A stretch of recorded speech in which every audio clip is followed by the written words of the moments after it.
just when I thought everything was okay and you felt that you were holding up and everything was all good, just as I thought that was well, bam! Literally, I'm sorry, guys. I'm sorry. For it's one of those days, man. It's one of those days. One of those weekends. Because about 2 days ago, still getting some of the after effects here. There was a storm that happened that just knocked everything out from my stuff. All my equipment just got knocked out of a loop. And so I've been having technical difficulties. And due to said technical difficulties, I don't know how my stream's going to be up consistently. So we got knocked out here, which is why I was concerned. I knew the possibility was there. I absolutely knew the possibility was there for this.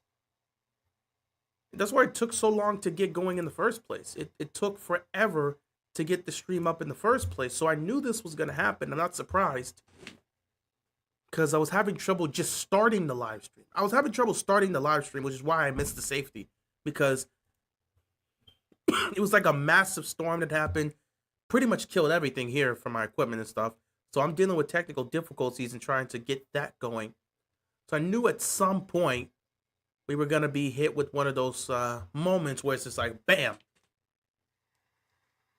So I'm not surprised here. It's unfortunate, but hopefully this can stay up. I don't know if it's going to, but hopefully it will.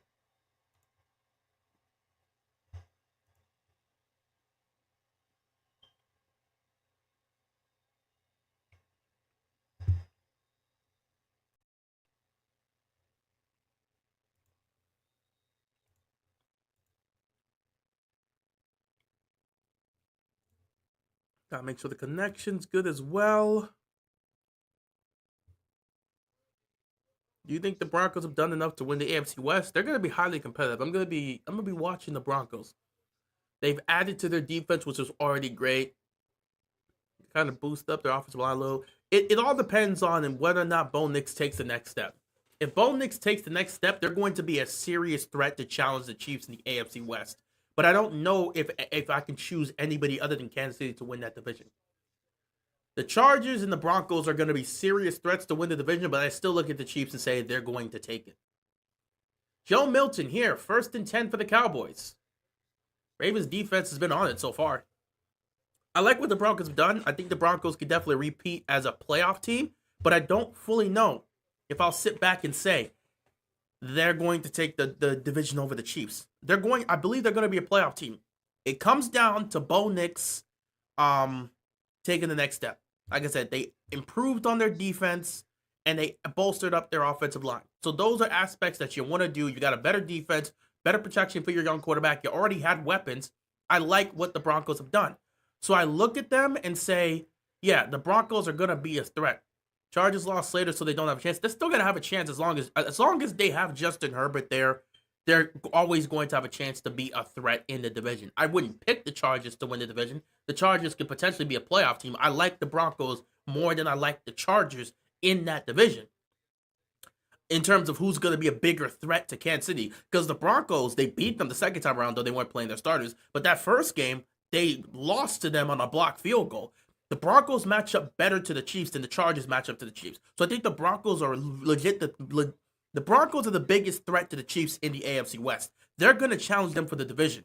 But it all depends on if Bo Nix takes that next step. I think it's going to be tough and it's going to be close, but I still like Kansas City to win that division until further notice.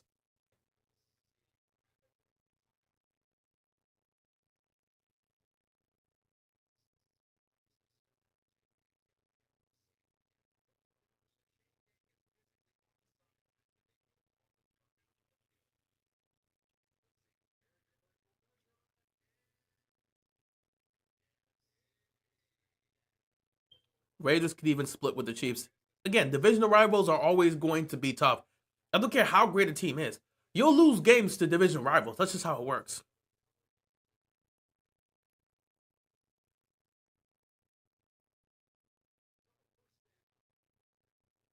1st and 10 here for the Cowboys. Milton under center. He's going to start with a toss. A missed tackle. A missed tackle leads to Sanders picking up 7. He could have lost about 5, but a missed tackle led to him getting all those yards. Got to make those tackles, Ravens. He gets a toss to the right side.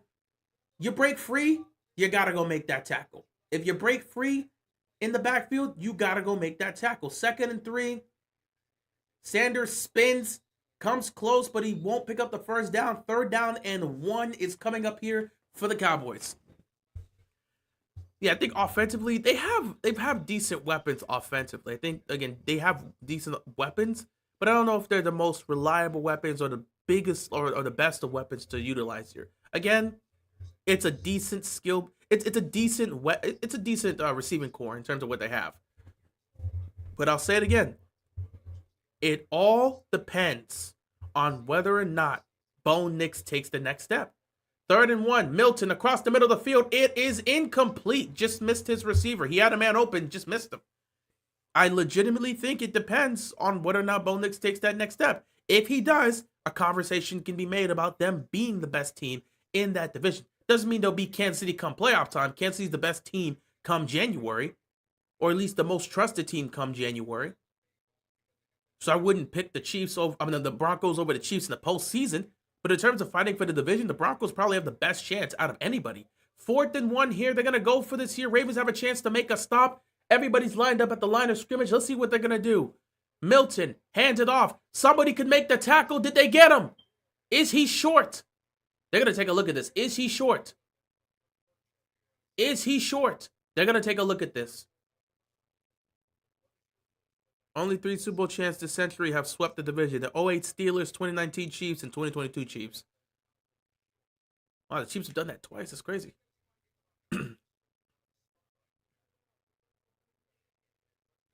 Raiders defense sucks, so I think they're a lock for the worst team in the AFC West. I think that division is going to be tough, man. We'll see what Geno could do with those guys. Again, I still look at the Chiefs to being that team that's going to win the division. Chargers and Broncos. Broncos are going to be the biggest threat to them to win that division. Chargers are going to fight to be a playoff team, and the Raiders could be an interesting team as well. I don't know if they're going to fully get it. I don't think he got there. I do not think he got there. I think he's short. That looks short. That absolutely looks short. You don't even have to look at the chain. That's short.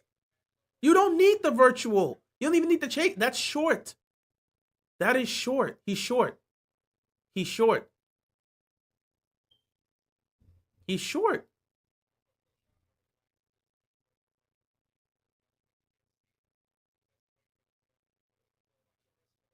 This virtual measurement thing, it's okay, but still, it's like, come on, you can see it. You can see it short. I'm still a fan of the chain game. I'd rather just do that. It's better than everyone has to stand around without knowing. The coach can't even see the chain. Like, everyone just has to wait until it shows up on the virtual screen. It's weird. Yeah, it was weird when Deshaun Elliott posted that. It was weird. It's short. I don't need the chain gang to see this. It's short. I'm looking at where the first down marker is, and I'm looking at where the ball is. He's short by half a yard. Maybe even more than that. He's short. I don't need the virtual look. He's short. And John Harbaugh and the others are celebrating, which means absolutely positive things for them. Obviously, it means he's short. We don't even need to see virtual. He's short by like half a yard. I didn't need I'm not even talking about looking at the line. You can see where the first down marker is. The chain guy is standing right there with the first down marker. You can see where the first down marker is, and then you could see where the ball is. It was a yard short. We could see it. It was easy to see. Didn't even need to waste a minute to see that. Whatever, man. Whatever. What are your thoughts on the Rams situation? All offseason, I've been saying the Rams will disappoint. The Rams have the weapons in the team. They have the weapons and the tools to be a huge threat in the NFC. That was a team that nearly beat the Eagles that went on to win a championship. So the Rams could go toe-to-toe with anybody. And they certainly have the firepower to. Cooper Rush fires, caught. Got it to Tez Walker. Another great catch by Tez Walker. First down, Ravens. So yeah, I like what the Rams have from a team perspective, but there's just one problem with the Rams. There's no Matthew Stafford. Matthew Stafford has been absent due to a back injury he's been dealing with. If Matthew Stafford is going to be dealing with a back injury throughout the season, I would not pick them at all. If he's compromised, they've got no chance to get to the Super Bowl. They've got the talent, but I don't like what I'm seeing.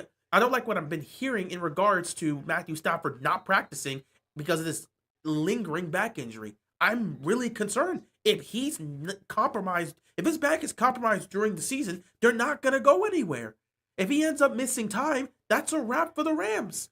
The talent that they have makes them a legitimate threat. But if Stafford is not good enough to go on a week-to-week basis and play up to the way he's supposed to play, I don't think I can sit back and say the Rams are going to be anything great.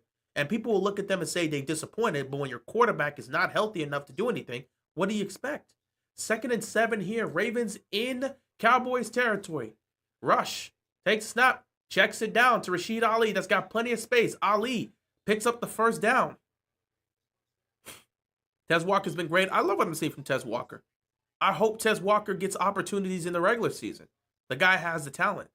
It's crazy knowing years ago the Browns could have beaten Kansas City if it wasn't for the refs. Years later, they're back to trash like the 2010s. They could have. It was an interesting aspect. Well, yeah, they could have because Mahomes got knocked out of that game. So they had a prime chance to get to the AFC Championship game in 2020. Oh, well, tough for them. Rams need to draft a quarterback like Carson Wentz or Drew Allen. I don't know if Carson Wentz is. We watched Carson Beck, in college. I'm not overly impressed with what I've seen from Carson Beck in college to make me think he can go to the Rams and turn them into a championship type team. But they're going to have to start looking at the reality of the situation and understanding that Stafford's like, 38 years old, and he's dealing with back injuries at this point.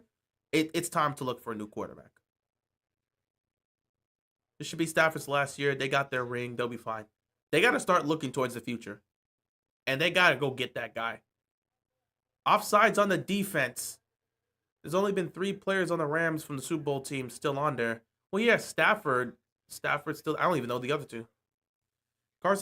Carson Beck could do better with Miami than Georgia.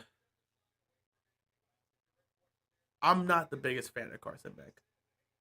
I look at him as somebody that could come and play in this league for sure. But I don't see the immense talent that makes me think he's going to be one of those star quarterbacks that's going to make a huge difference. You're not going to win because of him. But you can win with him if you put a great system around him and weapons to utilize. But I'm not the biggest of fans in terms of what I'm seeing there. First down here for the Ravens at the 35-yard line. Here we go. They're going to hand the ball off here. And Rashid Ali gets tackled behind the line.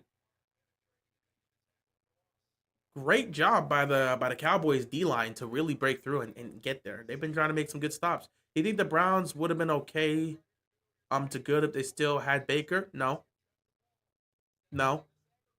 Baker needed everything that happened to Baker was needed for his career.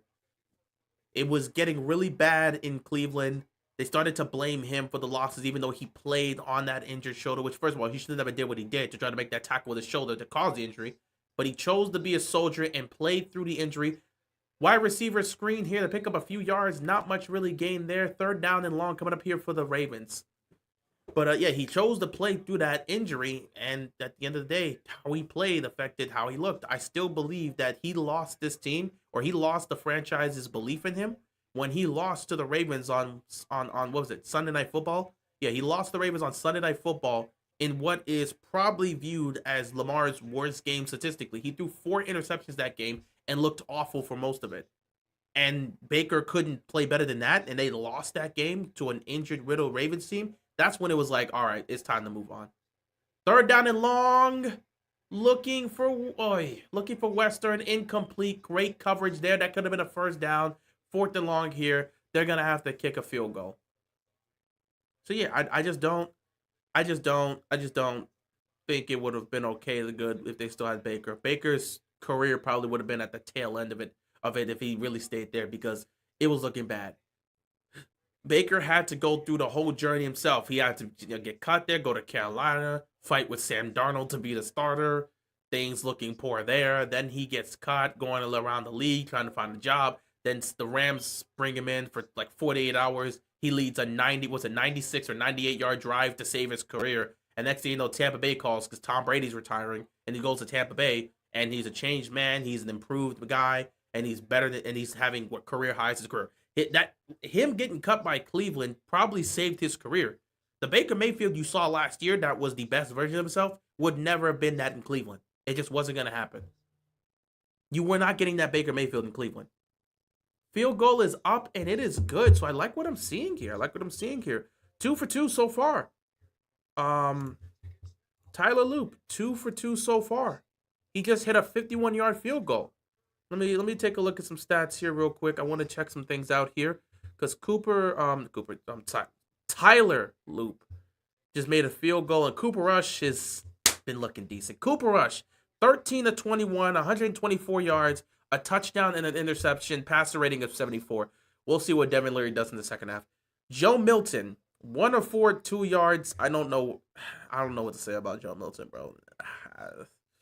The Ravens have been running the ball well. Rashid Ali has 39 rushing yards. Dearness Johnson has 33 rushing yards. So they're at 72 yards. They're getting really close to 100 yards rushing. This is what you love to see. Devontae Walker has 6 catches for 61 yards on 8 targets. 6 catches on 8 targets, 61 yards, averaging 10 yards per reception.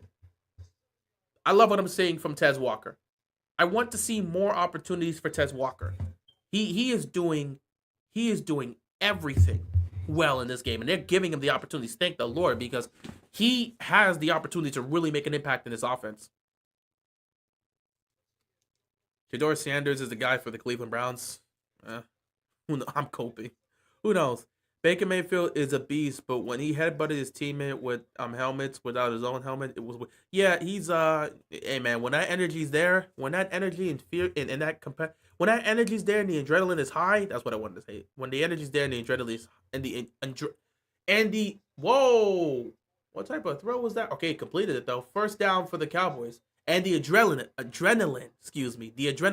is there. When the energy's high and the adrenaline is there, you're going to make some weird decisions. And Baker did that. I am not, John. I am not. Has Mike Green done anything so far? I haven't seen too much from Mike Green, specifically because, dude, I'm going to be honest. There hasn't been a lot of attempts here. This is Joe, speaking of Mike Green, we just saw him right there interrupt that. I'm glad that you just mentioned, has Mike Green done anything so far? He just got to Milton. He didn't sack him, but Milton got the ball away before he did it. But Mike Green just showed up. As soon as you said, has Mike Green done anything, he just put the pressure on Joe Milton and forced him to throw an incomplete pass. But Milton's had 6 passing attempts.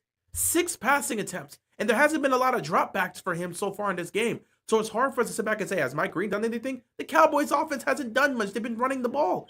So it's hard to sit back and say, has Mike Green done much? Because you haven't seen a lot of drop back passing for him. But if you want to talk about Mike Green doing something, Mike Green just put the pressure on Joe Milton and forced him to throw an incomplete pass. You just brought up Mike Green. He just made a play. But there hasn't been a lot of drop back passes here. It's been running and not much is happening. So I don't know what to tell you. It's been one of those type of games where you're not seeing a lot from Joe Milton. Yes, I do, John. 3rd down and 4.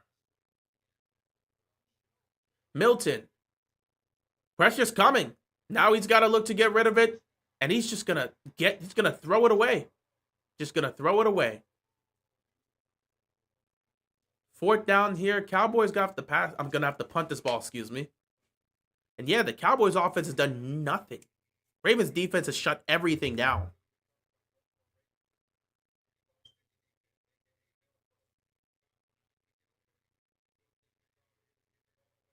But yeah, 4th down. Cowboys got a punt.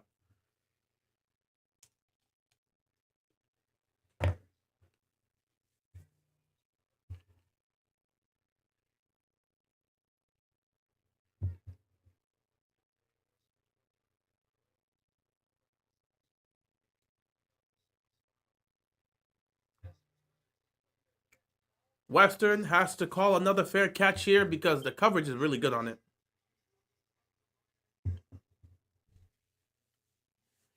Ravens offense coming back on the field here.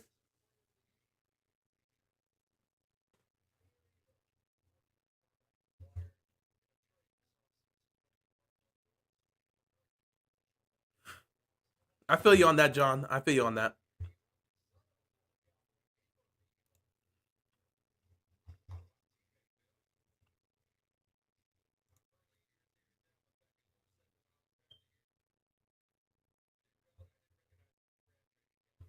Hmm. First down here for the Ravens. Cooper Rush. Quick throw. Gets it to Wade. Dayton Wade picks up a first down. Nice play. It was a quick screen and he got it.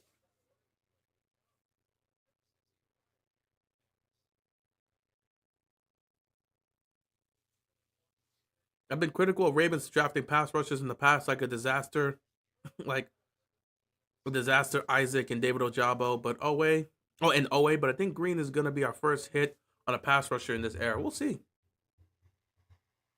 Adafe always been fine.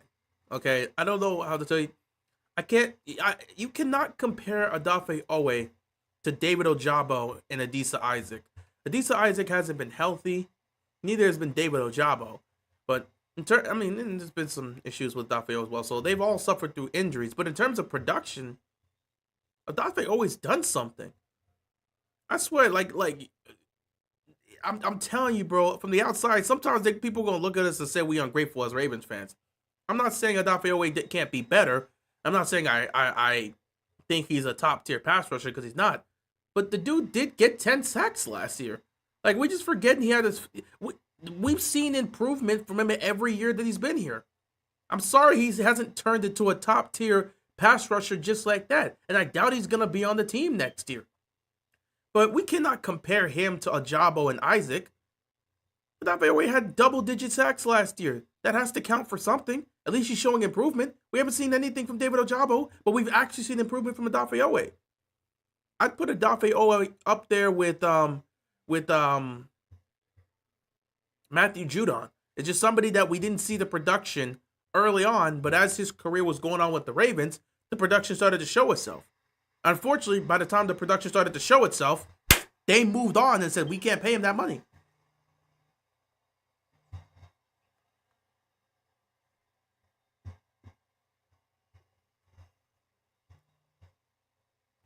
Oh, he had half his sacks in the Raiders and first Steelers game. Both games we lost. You know what? Let me check. I want to check on a game-to-game basis just to see. And no matter when you get those sacks, at the end of the day, as long as you're making the plays, that's what it matters. But let me go check Adafe Owe's stats real quick. At the end of the day, I don't care when he got them. 10 sacks is 10 sacks. No one's saying he's some great pass rusher. But 10 sacks is still 10 sacks. People were talking about him providing nothing, and then last year he went from, again, his rookie year, 5 sacks. 2022, 3 sacks. 2023, 5 sacks. 2024, 10. Matter of fact, he had nearly career highs on everything. Near career highs, because I think in 2022 he had 43 total tackles, and then last year at 39. But in terms of sacks and tackles, it's pretty much close. Let me pull this off here. I want to look at the game log. I want to see, because you said the first Steelers game and the Raiders game is where he got half his sacks. So let's actually take a look at that and check that. So, yeah, okay, you are absolutely. See, the Pittsburgh game, he had 2.5 sacks. That's correct. And the Las Vegas game, he had 2.5 sacks. So you are correct in that. The other games we had a sack. He had a sack in Cleveland, a sack against Houston, not a sack in Cleveland, a sack against Cleveland to end the season. He had a sack against Houston, a sack against in Chargers game, a sack in the Tampa Bay game, and then a sack in the Buffalo game. So yeah, he got half his sacks from 2 games. He got his sacks from 2 games.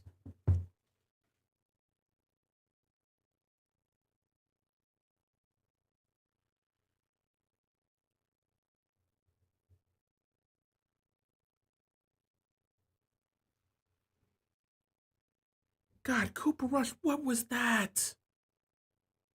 I looked down for a second and watched you get picked off. Oh my God. I looked down, looked right back up, and then immediately saw Cooper Rush getting picked off. What is he doing?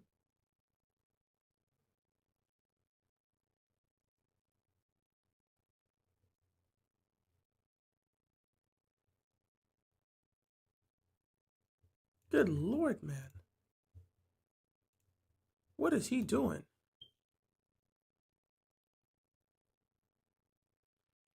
To be fair, that's not even his fault. Looking at this replay back, this ain't even his fault. I had to relook at it. It ain't even his fault. Off the hands of the running back, you gotta get that, man. You gotta get that. That's now just the Ravens being the Ravens. Players just not making the catch. Because I looked up and all of a sudden I see a pick and the defender is running. I just saw the replay. That's not on Cooper Rush. That is literally on. It bounces off of the hands of the receiver. The receiver's got to catch the ball. I'm not gonna hold it on Cooper Rush when the receiver does not catch the ball there. That's not fair. What's going on, Jay? Thank you for the $10 donation. Ali can't catch. Huge elephant in the room. Trent isn't good. You know, Trent Simpson hasn't done much of anything when he's been out here. That is a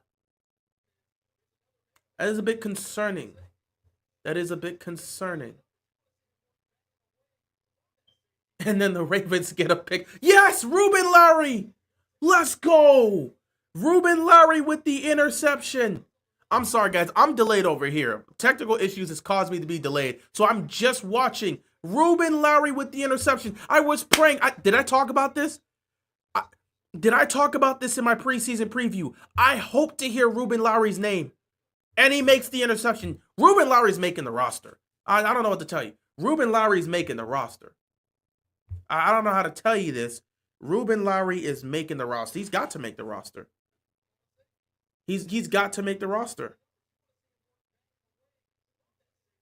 Ruben Larry's got to make the roster. But yeah, Milton's I don't know what to tell you about Joe Milton, bro. I don't know, man. I hope he's gonna get his opportunity somewhere, but he's young, he's got time to develop, but it's just like, dog, you got a hell of an arm. But you gotta do a little bit more here. But yeah. Cooper Rush gets picked off, and then Joe Milton takes a shot down the field, and he throws an interception.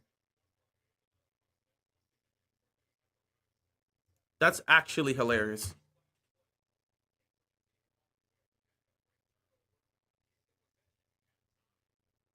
Second down and 7, a minute left to go here in this game, and the Ravens really just want to go to halftime.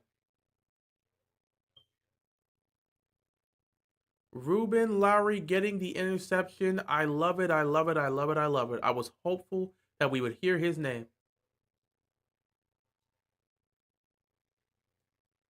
Charlie Kolar just being great. And the Ravens. Oh, God. The Ravens don't have any timeouts.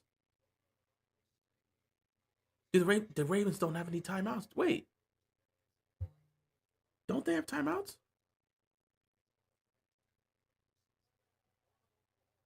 That's what I was like. Don't they have any time? Why'd they let the clock run? Why'd they let the clock run?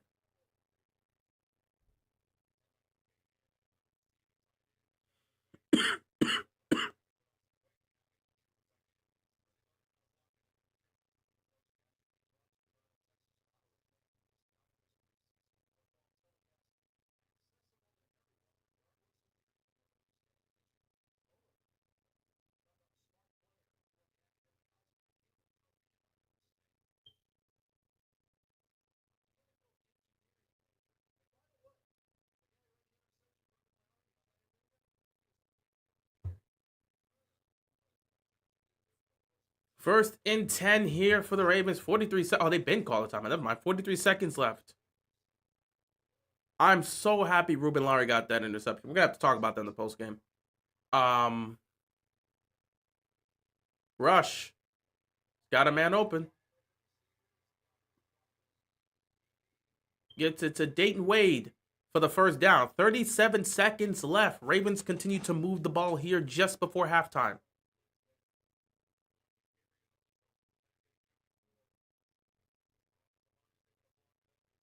But yeah, Joe Milton, man, you just can't go firing the ball down the field. You've got a hell of an arm, but you just can't keep going and firing the ball down the field without reading. Like, if the safety's back there, you shouldn't take that type of risk. He shouldn't have thrown it. Cooper Rush going deep to LeJontay Western, and that had no chance. He just threw it up to throw it up. Where were you? That ball wasn't even. It was 5 yards behind. It was like maybe 3. No, yeah, it was probably about 5 yards behind everybody, and it was to the outside. Everyone's playing the inside. That was just not a good throw. You just threw it up there just to throw it. 31 seconds left. 2nd and 10. Ravens trying to get in the field goal range. They're gonna start sending pressure. Got a 4-man rush here. And he's going to check it down. Oh, what a tackle. That was one hell of a tackle. Ravens going to use a timeout. I knew they had timeouts. 3rd and 4 here. Ravens going to call a timeout. 22 seconds left to go in the first half. We took that Week 18 game and 2023 performance from Simpson and thought this would be his whole career. At the end of the day, I mean, if he's gonna play like this, he's not gonna be able to last longer. And Teddy Buchanan is ready to take that role anytime if Trenton Simpson is not ready to step up. At the end of the day, he's gonna have the opportunity in the regular season. If he's not ready to go and it's just not delivering, then you gotta move on.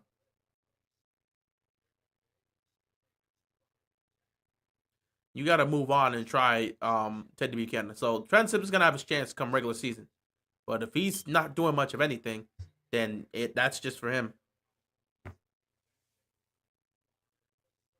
3rd down and 4. At midfield here, Cooper Rush takes the snap.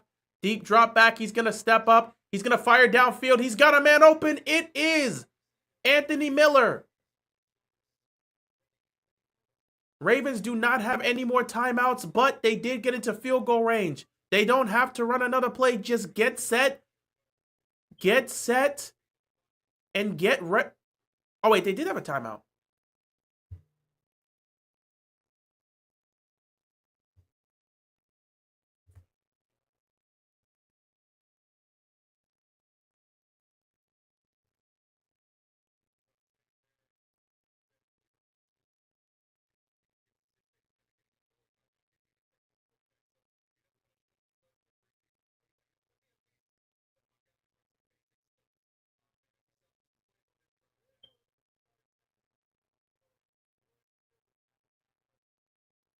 Oh, they never mind. They said he was out of bounds. So 16 seconds left. Baltimore can play for the end zone. Never mind. Never mind. Never mind. Baltimore has another timeout. 16 seconds left. They said Anthony Miller was out of bounds. He was able to get out of bounds in time. So the clock stops at 16 seconds. And Baltimore has a chance to try to get in the end zone with 16 seconds left. Here we go. Cooper Rush fires it. It is caught. Now that's an open tackle right there. And Wade immediately calls that final timeout, which basically means you either kick the field goal now, which it looks like they're going to, or you take a shot for the end zone. They're going to kick the field goal because we're seeing the offense come off. They're going to kick the field goal. 9 seconds left. Kick the field goal. Bring out Tyler Loop, kick this field goal, and make it 18-7 heading into halftime.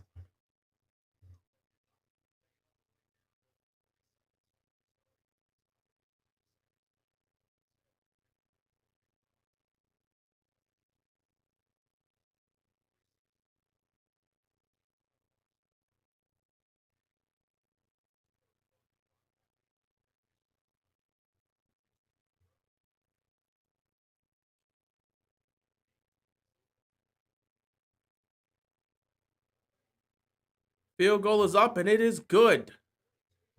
42-yard field goal right now. Tyler Loop, 3 for 3. Jackson Dart with a touchdown. We're going to talk about I just see it right here. 20-yard touchdown for Jackson Dart. Nice. Jackson Dart. Let me take a look at this. Let's take a look at some of these stats. 5 seconds left before halftime. I gotta go handle some stuff because it's been that type of day. So I'll be back for the second half, obviously. But let's take a look at some of these stats here. Let's start with the Ravens and the Cowboys. It's an 18-7 game. Cooper Rush, 20 of 30, 198, a touchdown, 2 interceptions. Second one wasn't his fault, but you know how it goes. 68 passer rating. Joe Milton, 2 of 8, 14 yards, an interception, a passer rating of 0. Good luck with that. Rashid Ali, 14 carries for 39 yards. Dearness Johnson, 6 carries for 36 yards. Meanwhile, for them, Miles Sanders, 7 for 15. Deuce Vaughn, 1 for 6. And Joe Milton had a carry for -1 yards. When we look at the receiving core, this is actually looking really good for some guys. Devontae Walker, 6 catches, 61 yards. Anthony Miller, 4 catches, 55 yards. Dayton Wade, 4 catches, 45 yards. Charlie Kolar, 3 catches for 20 yards. You're starting to see a little bit more here. We don't need to talk about receiving-wise for Dallas. There's nothing there. Keon Martin got a sack.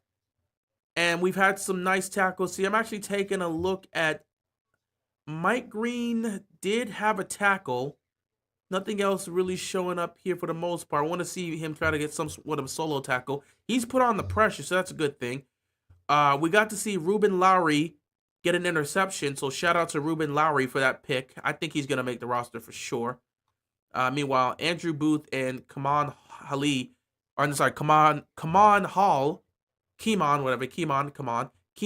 Hall had an interception as well, so it's 2 picks for the Cowboys. Nothing here for the return game so far because we haven't really had an opportunity to really return anything. They've actually done a great job in special teams to make sure LeJontay Western can't really take off and do anything. So with that kneel down, we are officially at halftime. Ravens up 18-7. Dallas will get the ball coming out of halftime, so we'll see what they do in the second half. I gotta go take care of some stuff, but before I do so, let's take a look at a few other things because some of these games are in halftime and others just came back from halftime. So Chargers and Rams are at halftime. It is a 9-7 game there.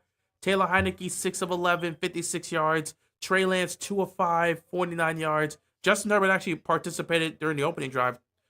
2 of 5 for him, 46 yards. I'm assuming they got a field goal out of that drive. Meanwhile, for the Rams, it's been Bennett again. He's 9 of 13, 87 yards and a touchdown. Heineke and Lance both utilizing their legs. 19 rushing yards for Heineke, 12 for Lance. Decent running from both aspects. Lambert Smith was leading all receivers with 66 yards for the Chargers, so that's good. No one's turned the ball over yet, so that's another good thing. Then we got the other games. We still got one more game tonight, which will be the Cardinals and the Broncos. We've got the Bucks and the Steelers, who are also at halftime. Take a look at this for the Bucks and the Steelers. I don't think they played their starters at all. Teddy Bridgewater is out there for the Bucks. So, yeah, Teddy Bridgewater, 6 of 11, 85 yards, 2 touchdowns. Let's go, Teddy! Let's go, Teddy! Kyle Trask, 3 of 10, 19 yards. It is what it is. Skylar Thompson, 8 of 11, 97 yards and a pick. Mason Rudolph, 3 of 5, 46 yards, a touchdown and interception. But my man, Teddy Bridgewater, Teddy Two Gloves. He's got 2 touchdown passes here in the first half. He's looking good as well. Neither team could really run the ball here in the first half, but you did get some nice stuff from Bucky Irvin, 8 carries, 12 yards, 2 carries for Josh Williams, and he has 16 yards. But yeah, defense making plays, 2 interceptions. Actually, not even 2 interceptions, 3 interceptions in the first half. 2 interceptions, in the first half for the Bucks. But yeah, my boy Teddy Bridgewater showcasing he can still play. Somebody give him a starting job. And last but not least, before I head out to go do what I got to do real quick, Russell Wilson, 4 of 7, 108 yards passing, had that interception, which wasn't a great thing there. Adrian Martinez is the backup here, 12 of 19, 114 yards passing for him. And then this is not a good one. You don't really want to see this. Justin Fields, 1 of 5, 4 yards passing. Not exactly the greatest start you want, but again, they didn't play him that long. And then Jackson Dart, the rookie, again, is looking really great. 6 of 8, 92 yards, a touchdown, no interceptions, a passer rating of 152.1.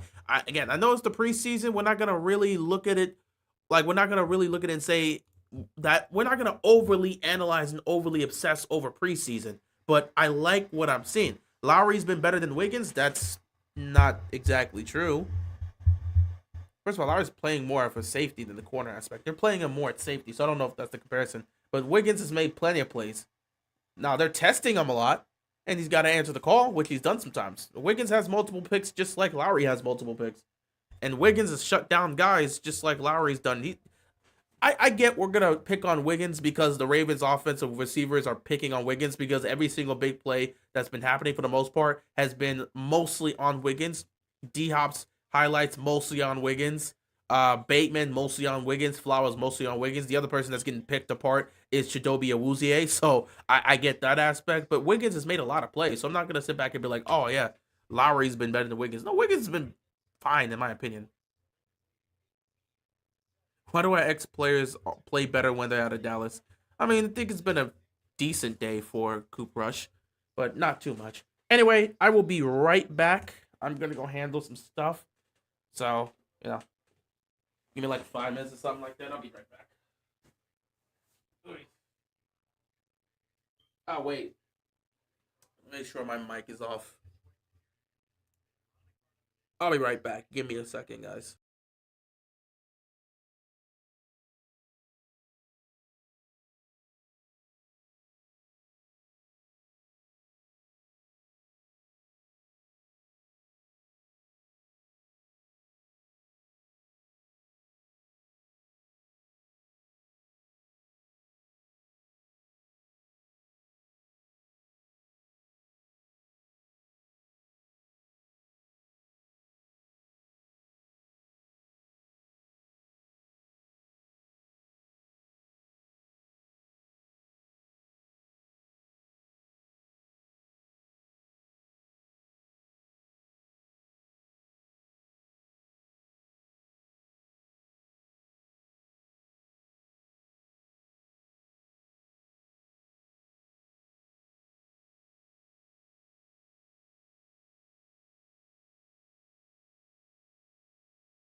All right, here we go for the second half. Here we go. Here we go. Second half. Second half. Second half football here. Cowboys looking to get something going. Goop Rush played the first half, so obviously it's time for Devin Leary to play the second half, which, oh god, it's gonna be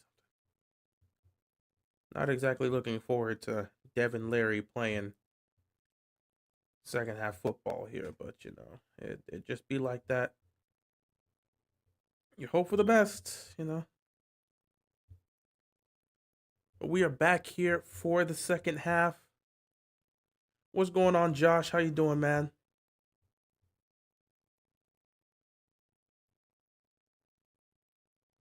Feel great. We weren't having any issues here.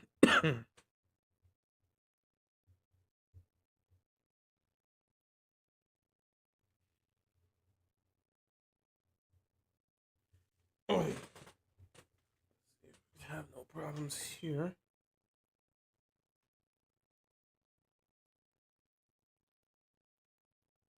Great. We can have that here. All right. Ravens defense does a good job here. Makes a stop, which is what you want to see. Good stop by the defense, forcing the Cowboys to punt. Like I said, the defense has been doing a great job. They haven't given up a single point. Whoa! Penalty.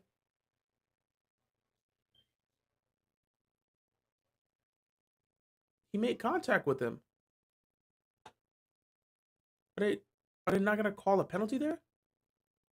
He hit the returner before the ball even came there. Is it because the ball went out of bounds that they're just like, nah, it's all good? He made contact. That's wild.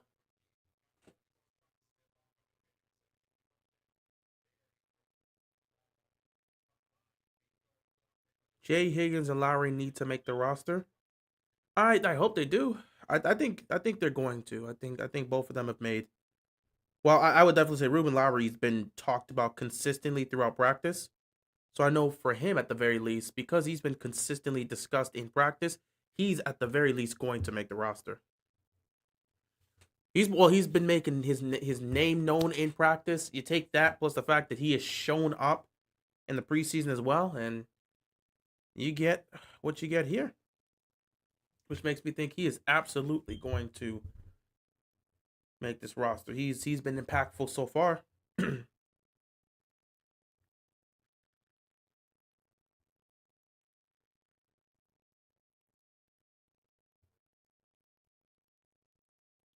Why did I stop the highlight reactions? I was having issues with the filming of that. Now I'm gonna try to get that going again this year, but legitimately, I had some issues with filming last year. Every time I try to do something, it's like technical issues always end up stopping me from doing some of the things I want to do. And due to certain circumstances like that, it ends up being annoying. But if if there's no problems this year, because I plan to do a lot of stuff this season, we are really going to like delve into a lot of stuff this year. If everything works out well, we can bring some of those reactions back because there's a lot of games that you're not going to be able to watch, and I do want to be able to react to them for the most part. So hopefully, I'm able. Oh my god, this thing. Okay, this is where the annoyance comes in. I'd be better off not having to deal with this consistently. It's almost over. Preseason's almost over. I ain't got to deal with this much longer. But yeah, I'm gonna try to bring that back. I am going to try to bring that back for sure. If everything works out well, I'm gonna look to bring that back as well. Honestly, hey John, I won't say nothing about nothing, but I've been really looking to do some other stuff as well. So if an opportunity comes up, I will absolutely be looking to do something. Anyway, guys, y'all ready for Devin Leary to wow everybody? It's Larry time. As I sit here fighting to get everything set up. Oh my god.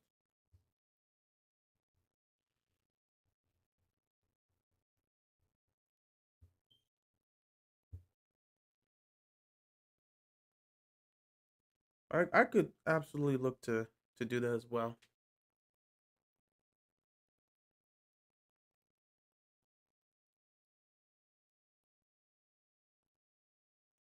So it depends on how things go. I love that I'm having issues again. That's why I hate the preseason. It's always going to be technical issues with certain things. Can't even get anything stable right now.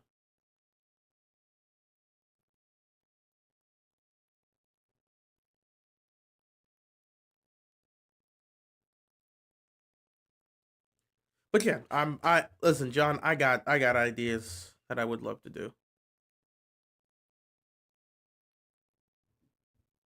What's my breakout team this year? I would have to really think about it. I don't know if I have a specific breakout team that I'm looking at. Because every year there's a breakout team. Last year, obviously, ended up being the Commanders that was a breakout team. I actually think about that in terms of, you know, breakout teams.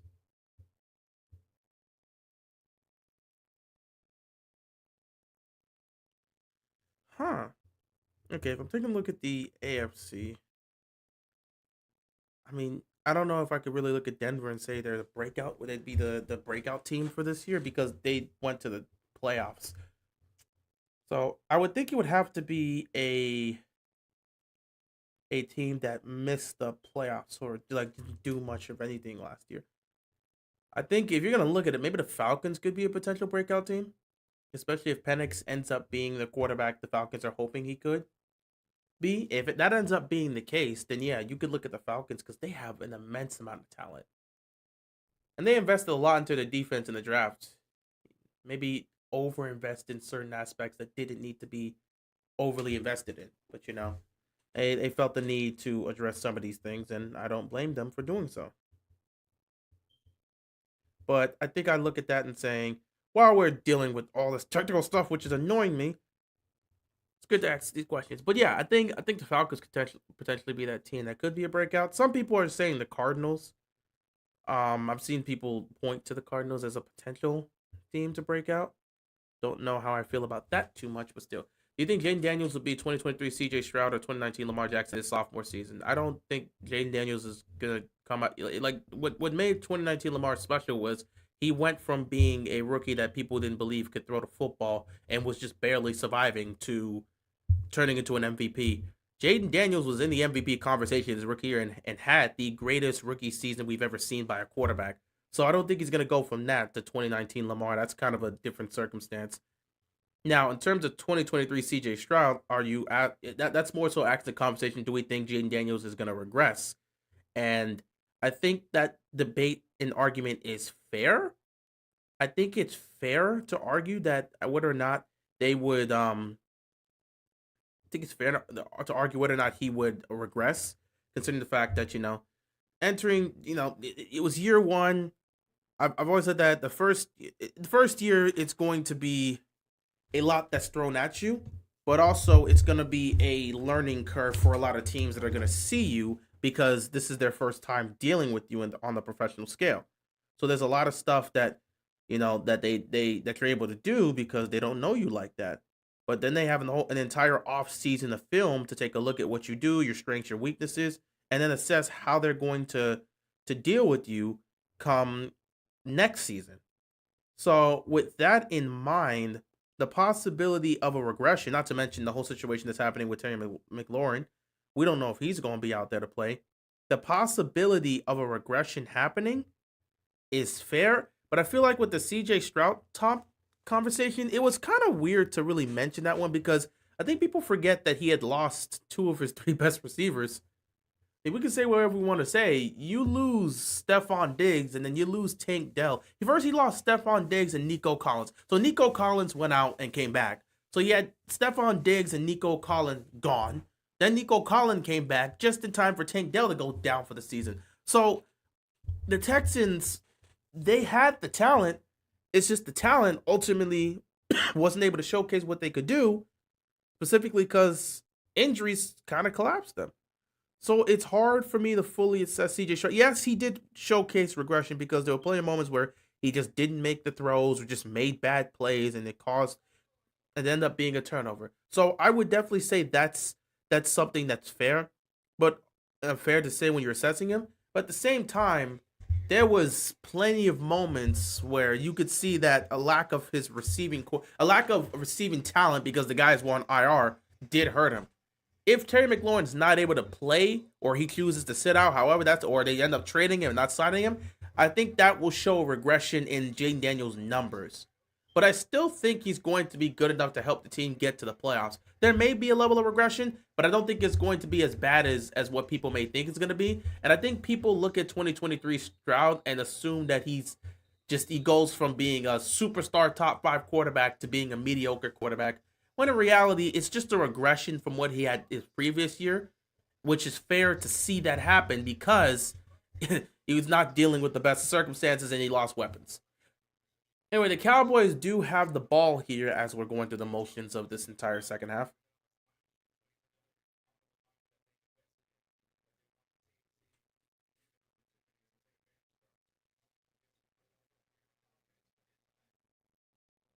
It's been very weird, like watching this whole situation kind of play out for you know the Cowboys. Like,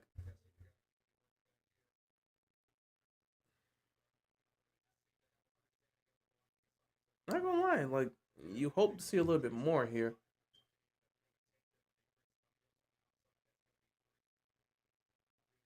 Third and 8, Milton, pressure's coming. Nah, he's not able to get that there. Milton's got to Milton's got to be. Actually, wait, no, he did. Oh, that's a catch. Oh wow, he caught that. That's actually the best throw Milton's had all day. As I'm dealing with the struggles of this. But yeah, I think to answer your question, do I think CJ Stroud's gonna have like a 2019 Lamar year or a 2023? I'd probably say he's gonna be more so closer to 2023, but again, I don't think it's going to be some major regression. The Commanders are still going to be a good team. I hope he's more closer to 2019 Lamar because that means he's going to be an MVP, and I hope to see that. But you never know. You never know. He didn't even mention that last year's O line tried to kill. Yeah, his O line was terrible as well. His O line was terrible as well, but I mean, his O line was terrible his rookie year. So I mean, I didn't feel the need to mention it specifically because his O line was terrible last year, and it was terrible his rookie year. So his O line was terrible in both those years. It doesn't really change much. What's going on, Daniel? Appreciate you tuning in as we're dealing with the nonsense that comes with a lot of this, man. Ay.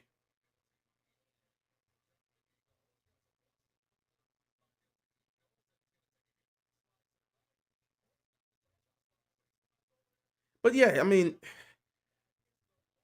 I don't expect it to be anything crazy.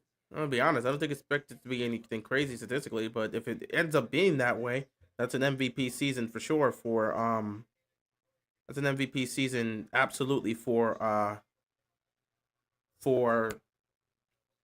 Jaden Daniels if it ends up turning out that way. But you know, who knows how things are gonna go.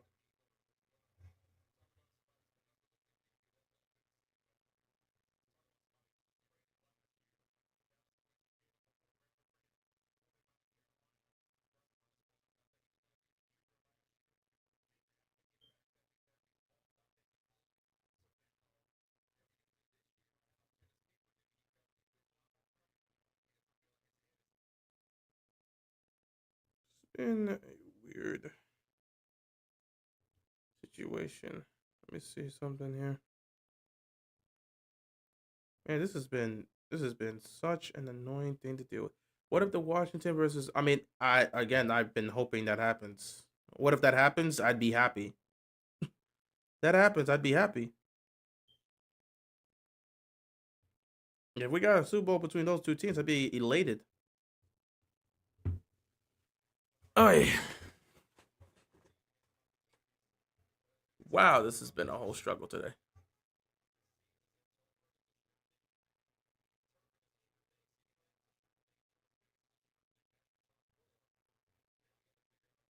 113 situation here.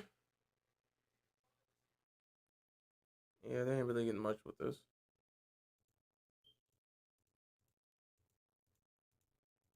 Defense hasn't given up too much, and they've done a relatively good job. I'm not gonna lie, like they've done a relatively good job in being able to make the plays. So they're gonna have to settle for a field goal here. Cowboys at least getting points. The kick is up and it is good. 18-10 game here in Dallas. Cowboys were able to get some points on this drive, which is great for them. It's still a one possession game. Plenty of time left to go here. Defense is not giving up a lot here. This is the first time they're giving up points because the 7 points initially was from a pick six from Cooper Rush. So, yeah, that's a good thing to see. That's a real good thing to see.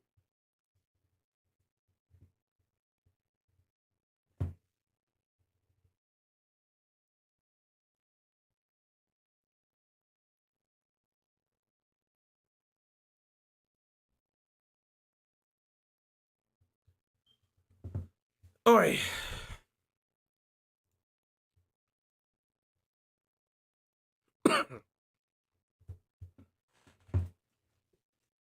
It's been quite the game here. It's also been quite the annoyance for me specifically. Having to deal with all these technical problems. But I like what I'm seeing from the defense. Oh, you again. I'm not answering those questions. I am not answering those questions. Nope. No. I got way too much going on for me to want to answer that question. You got it, big dog. I got no answer for that. I got zero answers for that. That would be Nicholas. A lot of people have made that same assessment about those two teams meeting in the Super Bowl, and they said it'd be such a weird and funny Super Bowl to see. Probably would never happen, but what do I think about Debo and the Commanders? Again, I'm always fine with picking up another weapon. I know the whole talk has been about, oh, Debo looks fat or Debo's out of shape, he's too big and stuff. But again, he's been making plays throughout training camp. He's been fine. At the end of the day, I just got to see how he's going to perform in the games. I know people are going to have their own assessment about how things are going to go and saying the Commanders made a mistake in getting him, but I really want to see how this is going to translate to the game time. So I'm not worried or concerned about anybody in terms of how they're going to assess him. What he does in the games will tell me everything I need to know about Debo, especially early on in the season. So yeah, I'm fine with it. Again, you're getting another weapon for Jaden Daniels, which again we had thought that at the time. But if this situation goes terribly wrong with Terry McLaurin, we in trouble.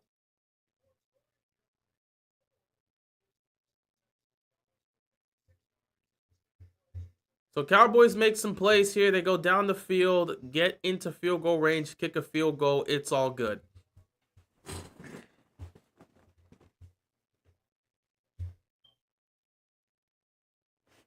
We actually haven't seen Devin Leary make a pass attempt yet. So here we go. 1st and 10 here. Well, let's see how this is going to go. But yeah, 1st and 10 here for the Ravens coming up soon.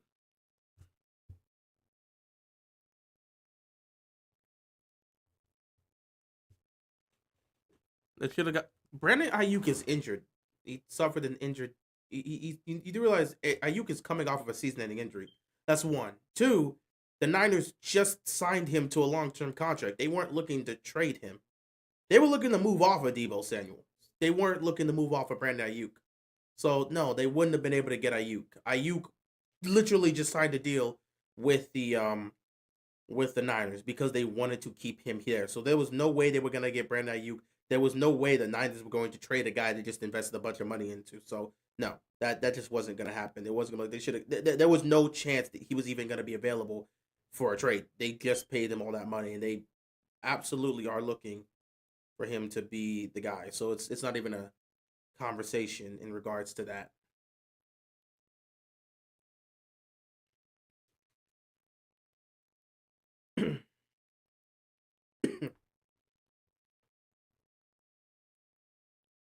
But yeah, also he's coming off of a season-ending injury, so don't think the Commanders would have even taken that risk if they were looking to get him in.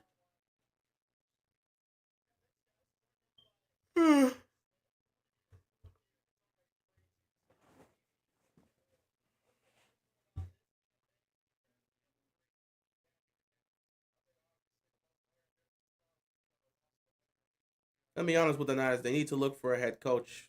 Why would they need to look for a head coach? What's your reasoning for them needing to look for a head coach? I'm always interested in hearing these things. What's your reasoning for them to have to look for a new head coach? I would love to. Oh my goodness, did I lose everything? No way, I just lost everything. No, I think I'm good. It's just, oh my god, the storm knocked everything out for me. I think I'm still here. I hope I'm still here. It looks like I am still here.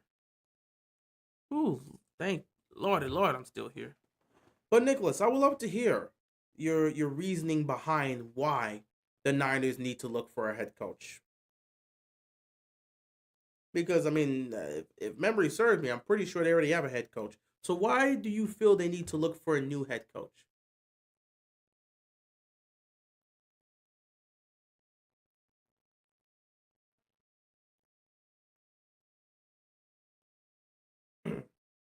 This has been a very frustrating.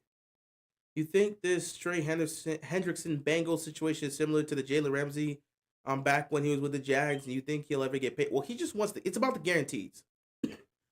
His thing, it's about the guarantees. There's a certain amount of years he wants. They won't give him the guarantees. That's where the issues come in. It's just with the guarantees. That's it. It's all about the guarantees. It's all about the guarantees, and the Bengals aren't willing to give him that, and that's where the problems are coming in. If they pay him what he wants and gives the guarantees, you're not even having this conversation here. The Ravens are actually moving the ball right now and actually doing a good job in moving the ball. Because the head coach of the Niners can close out Super Bowls and don't know the rules, or because he can't close out Super Bowl. So who would you recommend them going? Because again, everyone's always talking about let's get rid of a head coach. Who would be the head coach to replace? Like again, a guy that has helped you get. He's gotten to the Super Bowl with Brock Purdy and well, his name is just escaping me. Jimmy Garoppolo. Those have been his quarterbacks that he's gotten to the Super Bowl. And they haven't finished, but he's gotten to Super Bowl. They've consistently been great. They've consistently been a playoff team, and they've consistently had success getting deep into the postseason. So, yeah, they have not finished. Of course, that's the biggest criticism about him. But to say that they need to get a new head coach because of that, who would they go and get? And how would that change the situation that they're in right now? How would that new because again, you're going to leave a coach that has gotten you to multiple Super Bowls. This previous year, they were riddled with injuries. And every time the Niners have been riddled with injuries, they've missed the playoffs. But when they're healthy, they make the playoffs and usually go the distance under this head coach. So again, who would you replace that is going to change them so drastically that they'll be able to win the championship? Because you cannot leave this guy to go get someone else and that guy doesn't take them to the promised land and get them over the top.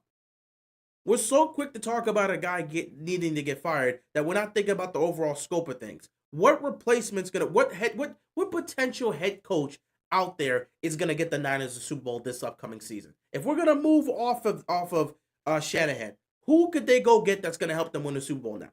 Because that's what you're gonna have a conversation with.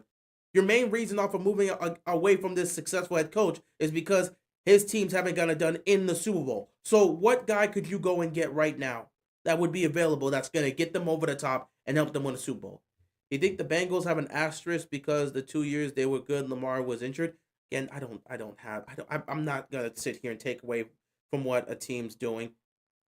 You know, like they made the playoffs. They were gonna make the playoffs either way. If you want to say they have 2 divisional title asterisks because Lamar was hurt, I guess make the argument. There's always gonna be what ifs when it comes to certain circumstances and situations. So you want to say if those divisional titles are asterisks? Sure, they were gonna make the playoffs regardless. But if you want to put an asterisk on their 2021 and 2022 divisional titles, go ahead. We don't know how the season would have ended. We all just assumed the Ravens would have won because we usually win under Lamar, so that's just how it is.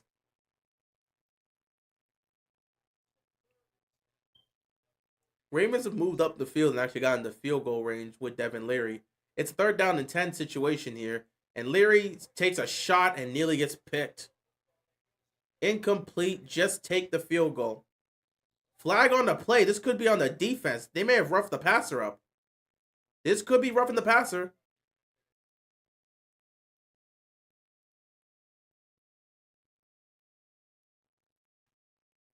Well, yeah, Nicholas, I'm interested. What head coach could they get that's going to get them over the top and win the Super Bowl this year? Because you can't bring a guy that's going to come in and he doesn't get them to the promised land.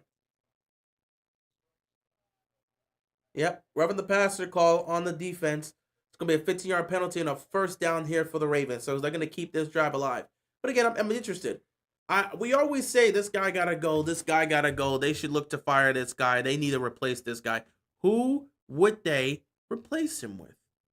I need a solution because you can't leave off of a guy that's had that much success as a head coach to go get somebody else. You've got to give me that guy out there that is going to get them over the top because their main issue has been winning Super Bowls, not getting two. They've had a lot of postseason success. So who is going to be the individual that ultimately comes in and changes life for them? Because that would have to be the question. The Bengals won the AFC North in 2021 because the whole Ravens roster was on IR. I mean, the argument's there. They can get Robert Salah or Bill Belichick's in college. He's not coming back right now. Bill Belichick is in college. He's not leaving his college job right now. He has no. If he had any interest in coming back to the NFL, he would have not gone and be a college coach. Bill Belichick is not available.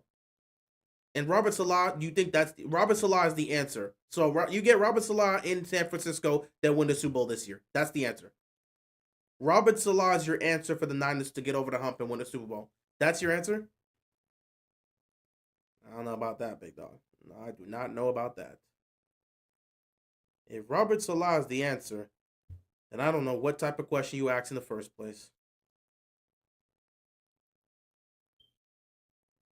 Again, this isn't a situation where a team has a bad head coach and they could use a good head coach to come and change the culture. You are talking about moving off of one of the most successful head coaches in the league today to go get somebody else.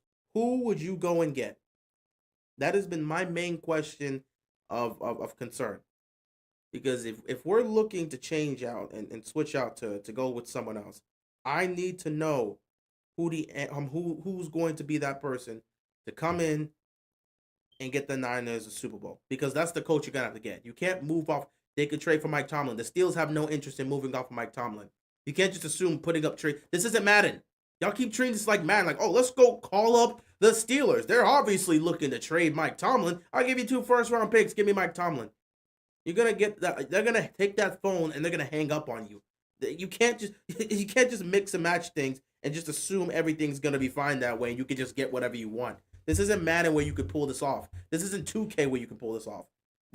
No organization that is locked into whoever they have is just gonna somehow decide. You know what? Let me just trade my head coach. Unless they're actively looking to move off of somebody, it ain't gonna happen. It just ain't gonna happen.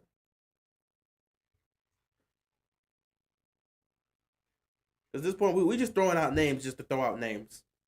I haven't heard a single name where I'll sit back and say, oh yeah, this is the guy. It's a 3rd down and 10 situation here for the Ravens. Again, another 3rd and long situation here. And pressure's coming yet again, and it's just a whole bunch of nothing happening. Oh my goodness. You're going to get nothing with Devin Leary. Just take your field goal. Ravens going to take another field goal here, try to make it 21-10. You know what? I'm fine with this. I talked about giving a lot of experience to Tyler Loop, and boy, is he getting the experience today. He is getting the experience today. But again, I haven't heard a single name where I sit back and say, okay, you know what, this could work. Field goal is up, and it is good. 21-10 here. Ravens up by 11. 2:33 left to go in the 3rd quarter. Right now, Tyler Loop has kicked 4 field goals, and he is 4 for 4 on these field goals. His longest was from 51. So it's great to see Tyler Loop get a lot of kicks here. Devin Leary's 1 of 6 passing for 11 yards. I mean, this guy's going to get cut. It's really interesting. No matter how bad Cooper Rush looks, Devin Leary is right there to make sure. He's right there to make sure that Cooper Rush is guaranteed to be here.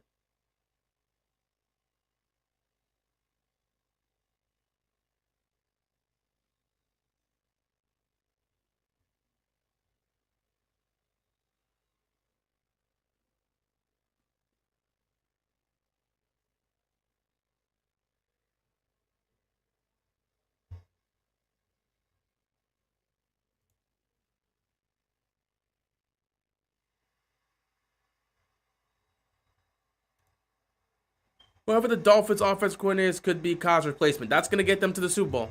That guy is going to... Let me go see who the offensive coordinator for the Dolphins is. So that guy's going to come in and get the Niners to the Super Bowl. Are you sure about that? Are you sure about that? Let me see who the Dolphins offensive coordinator is. Keep in mind, you're not going to have Tyreek Hill and Jaden Waddle. Frank Smith, because their offensive coordinator is Frank Smith. He's part of Mike McDaniel's coaching staff. So, obviously, yeah, Frank Smith. You're saying Frank Smith, who, again, I have no idea what his background is as a coach. So, let me take a look at Frank Smith real quick. Let me take a look at Frank Smith. Because you're saying Frank Smith's going to come in. At this point, y'all just trolling just to troll. Frank Smith is going to come in, and he's going to lead the Niners to a championship as a head coach. All right, cool. Let's actually take a look at what Frank Smith's done as a coach so far. Let's see. Offensive coordinator. Let's see. He was he started out in New Orleans as an assistant offensive line coach back in 2010 for the Saints. 2015, he was the Bears tight end coach. With the Raiders, he was again their tight ends coach. Then he went to the Chargers and was their run game coordinator and offensive line coach. And now with the Dolphins, for his first time, he's getting to take that next step and be an offensive coordinator. He is going to come in. Okay, bro. I'm not doing this. I'm not dealing with y'all trolling, bro. I'm not dealing with y'all trolling right now. Okay, we save that trolling for Sunday night against Buffalo. I'm not dealing with the trolling today. We got technical issues all day today. I ain't dealing with the trolling. Save that trolling for Sunday night, not tonight.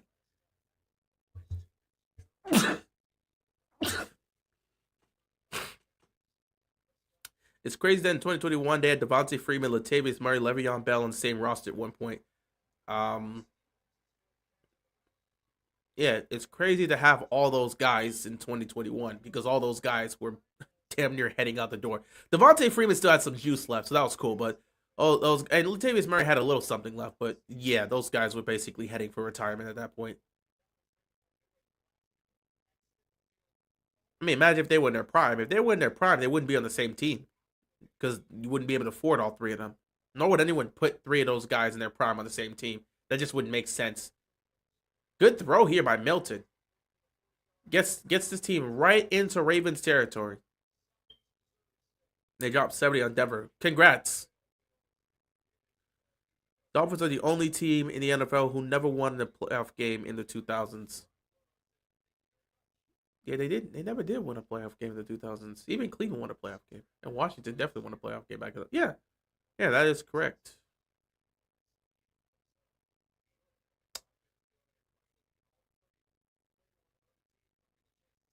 First and 10 here. Oh, low snap. Milton picks it up. Pressure's coming. Flags on the play. He's going to loft it out of the end zone. What is this going to be? This might be a holding call. This might be a holding call. This might be a holding call.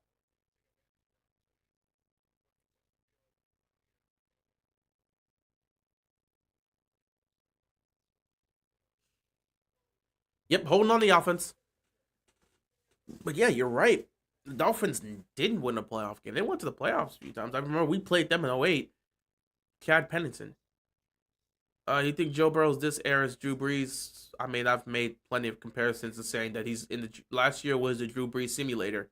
He was basically Joe Burrow and the Cincinnati Bengals was like the 2013 or 2015 New Orleans Saints. Just putting up probably the 2015 New Orleans Saints.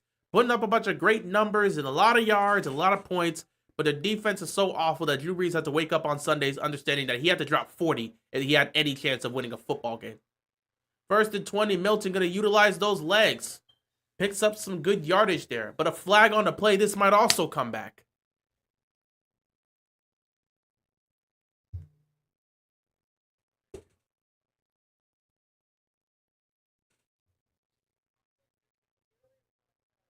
Illegal contact on the defense. That's a first down.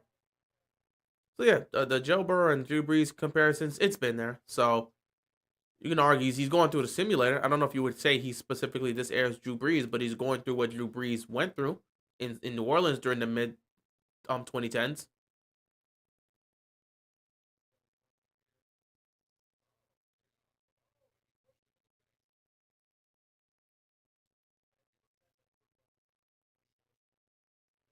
That's great.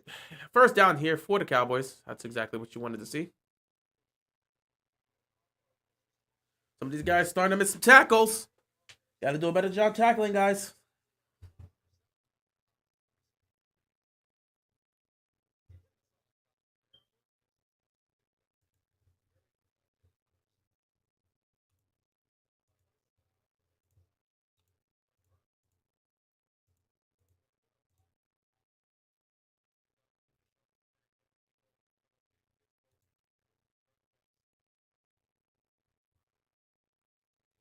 Second and 2. Nice tackle. Third down coming up here for the Cowboys. Yeah, that Mike McCarthy's going to solve their problems. Sure. I'm sure that's what the Niners are going to do. Call him up and tell him to go get Mike McCarthy.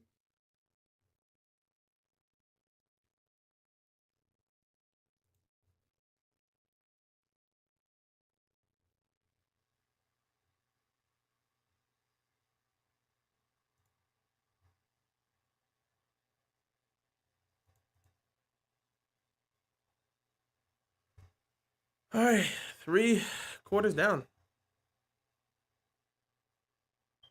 3 quarters down, 1 more quarter to go.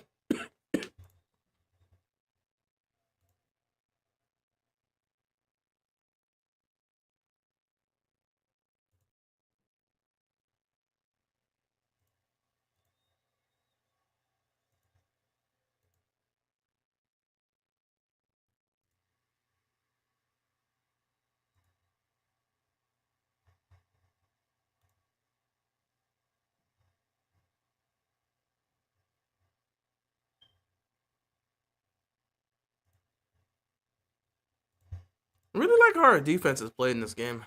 They've made some great plays and some good stops here. But I don't know how much you could. I don't know how much you can really assess defensively. I don't know how much you can look at this and assess this team defensively because Joe Milton has not exactly been great throwing the football. But I feel like there's been plenty of great plays being made here. So yeah.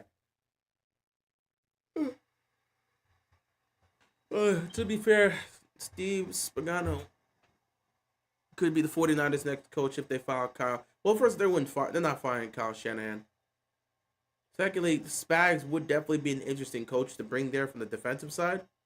I think definitely would be a great because obviously he would definitely still play a role in the defensive aspect.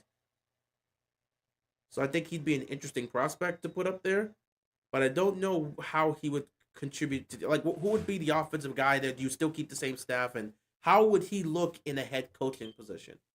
Like what's the success rate? I think it's interesting, but again, would Spags be the guy that would take them over the top from a coaching perspective and help them win these games? Potentially with their defense in terms of closing things out, but it's not like the defense has really been the main issue at times for the Niners in the playoff games. When they had Garoppolo, it's because of the offense. And at times with Brock Purdy, it's certain moments with the offense that kind of gets them. I'm liking what I'm seeing from Tyler Loop. Same here. Tyler Loop he's made 4 kicks. He's 4 for 4 on field goals today. His longest was for 51. So he's batting 100% right now. I did say I wanted to see a lot of opportunities for Tyler Loop. This second game, he's kicked 4 field goals. He's made all 4 field goals. He's getting the opportunities. Hopefully he'll get another one here. Third down and 1 here for the Cowboys. Milton. Play fake here. He's going to roll out. He has a man open. It is caught. First down, Cowboys. Good execution there. But yeah, I like what I'm seeing from Tyler Loop as well. Tyler Loop's actually doing a pretty good job. He's making everything. He's making the extra points. He's making the field goals on the road. He's on. This isn't even in our building. This is on the road, and he's doing well. Cowboys backups and rookies playing like. I mean, they're making plays here and there. I think there's just some throws that Joe Milton, some throws that he should have been able to make. And there's also some plays where certain receivers probably should have made that play as well. You think the Bears are gonna have a top 5 offense with Ben Johnson as head coach, or at least top 10? That's gonna be a tough one. It all depends on how Caleb develops in year 2. Ben Johnson is supposed to come in and change the culture and the energy that was there. Obviously, Eberflus did a whatever you want to say job during Caleb's rookie year. So any new aspect of positivity is going to be great. Now, I've heard some aspects of struggles in the for the offense at times throughout training camp. So it is something that you look at. Oh, he's going to float it. He floats it. TJ Tampa on the coverage, incomplete. The ball actually hits TJ Tampa's foot. So that was a massive underthrow there. 3rd down and 8. But yeah, I think the possibilities there. Again, the Bears do have some nice weapons. Caleb's got to take the next step. He's got to look great, and we'll see how the offense goes. I think the potential to be a top 10 offense for the Bears is there because they certainly have the talent, but it's all about executing in the moments come regular season. And we still have huge question marks about that when it comes to the Bears, even though Ben Johnson's there now. So I think the possibility is there, but I think I'm looking more towards top 15 than top 10 for them. 3rd down and 8. Pressure's coming. Milton gets dropped.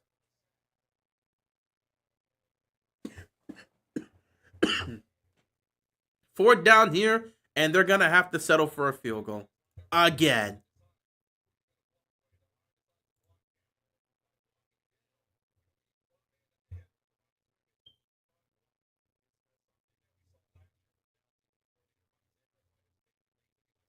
This has just been a field goal day for the offenses.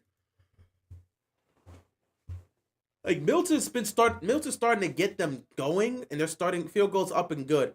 21-13. Milton's been getting drives going a lot more, and they're now starting to move down the field, but they're just not able to punch it in. Anything new for the Barrels is better than anything new for the Bears is better than last year's coach. They had again. Why didn't you call that timeout on Thanksgiving? Yeah, that Thanksgiving situation was enough to get him fired 10 times over. It was enough to get him fired 10 times over for sure. I don't expect to see him in a head coaching job anytime soon.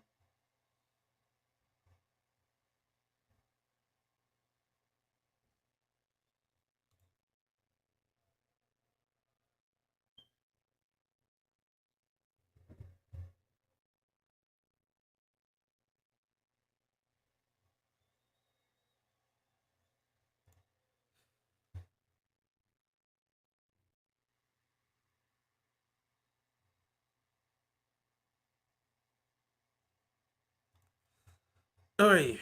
A few things we talked about today.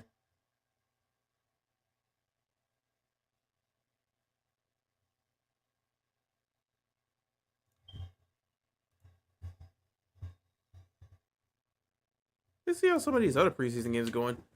Giants up 31-12. Giants are actually looking really great in the preseason. Obviously, Giants fans are hoping that's a sign for things to come. Jackson Dart finished his day, his second preseason performance, 14-16, 137 yards, a touchdown, no interceptions, passer rating 123. So yeah, Jackson Dart is looking nice. Jackson Dart is looking nice. People will say what they want to say about him, but Jackson Dart has looked nice.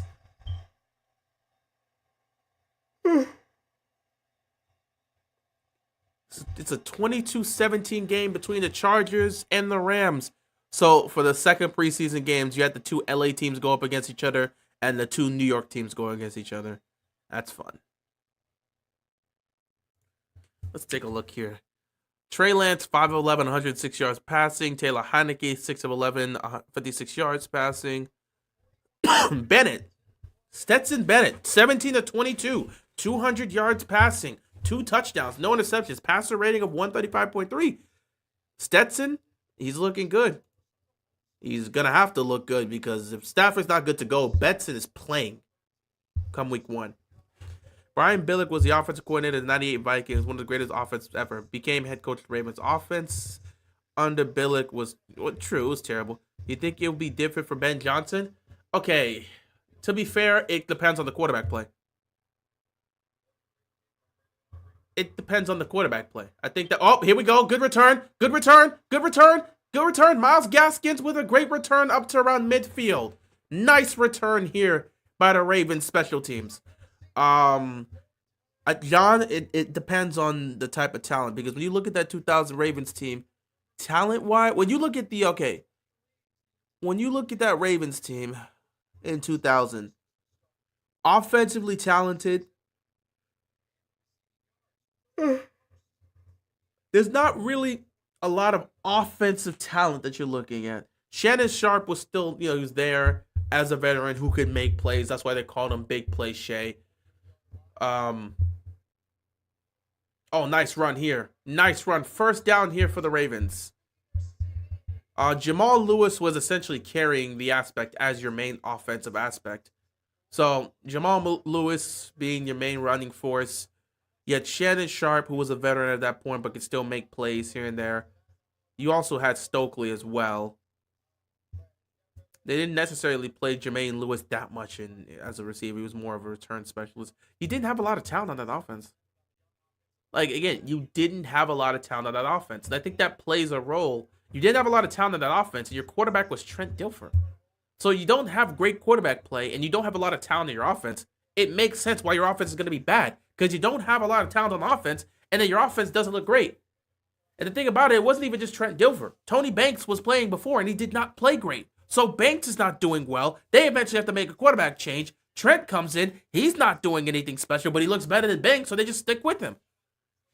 And then past that, they moved off of Dilfer to go get that other quarterback, which his name is, escaping my mind. And he didn't live up to any sort of hype. The Ravens really believed this was going to be the guy to help them take it to another level. He did not live up to that belief.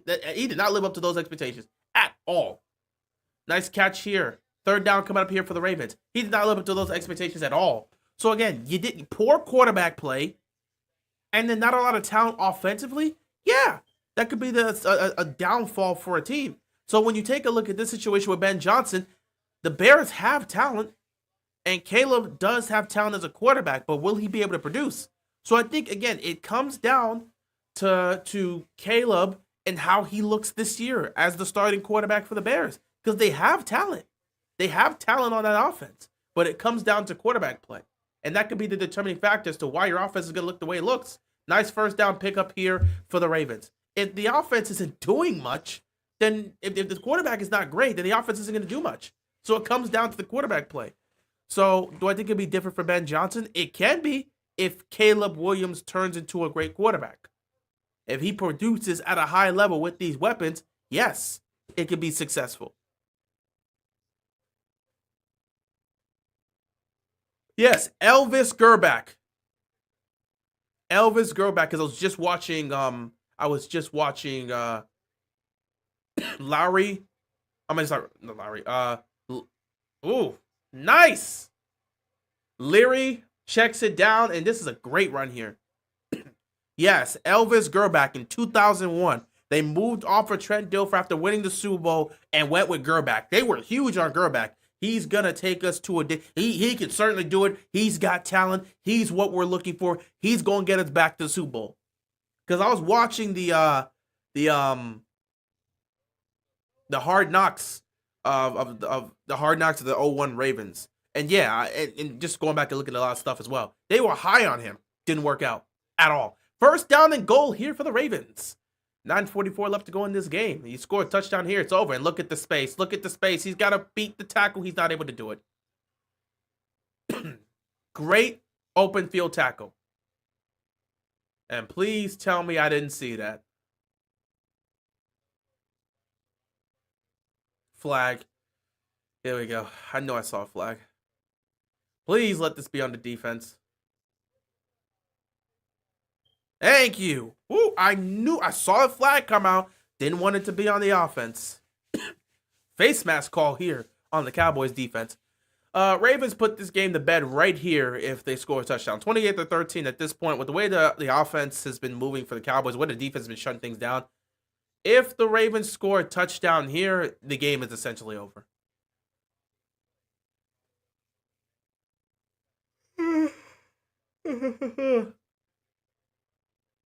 First and goal Nearly jumped right there. Oh, that's easy. Touchdown.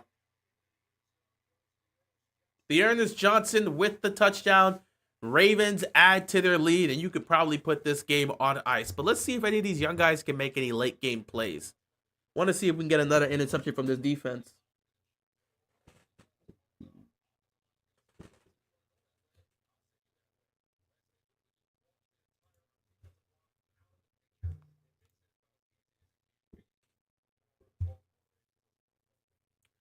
(27-13) extra point on the way.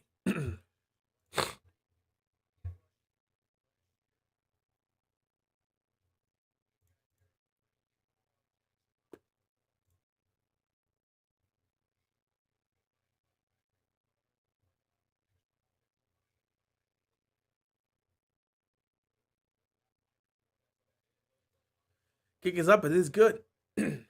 28-13. Baltimore's basically got this game settled.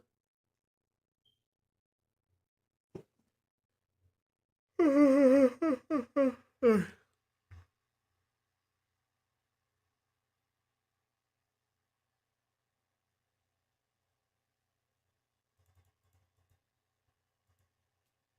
Lord, the Brewers have been coming on.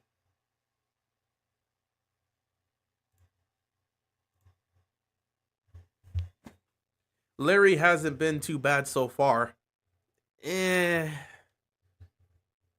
you wanted me to give you a stat update, that drive right there, that touchdown drive was the best drive Larry had so far in the game. It was really only one great throw. Devin Leary, 3 of 8, 41 yards. That's it. 3 of 8 passing, 41 yards. So I wouldn't say it hasn't been so bad. That drive just made it look tolerable. But Leary has done nothing prior to this. And again, the running game is heavily carrying everything that you're seeing here. The game between the last preseason game's already underway between the Cardinals and the Broncos. And Broncos scored an early touchdown here. Jarrett Stidham took him down the field. RJ Harvey with the touchdown. And that's cool. Jacoby Brissett's out there. Well, he was out there on his drive. Didn't do much there. Broncos got the ball right back. So we'll see what happens there. Interested in seeing what's... Oh, yeah. Tomorrow's going to be fun. Tomorrow's going to be fun as well. Let me see. Let me take a look at some of those games. Tomorrow's going to be fun. Tomorrow we only have 2 games.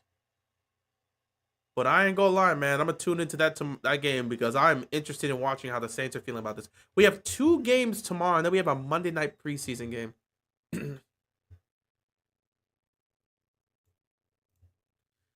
So we have the Jaguars and Saints at 1 p.m., which I gotta tune into that because they already said Tyler Shuck is going to be starting that game. So I gotta see that one. Bills and Bears, don't expect Josh Allen to really make any sort of appearance there. Bengals and Commanders, yeah, I think Bengals may play their starters as well. I'm interested. Is Washington going to look to play their starters as well? Will we get to see Jaden Daniels out there? I don't know. They didn't play Jaden Daniels much in the preseason. I don't think they played Jaden Daniels in the preseason at all during this rookie year. They said, nah. Larry is Kyle Butler 2.0.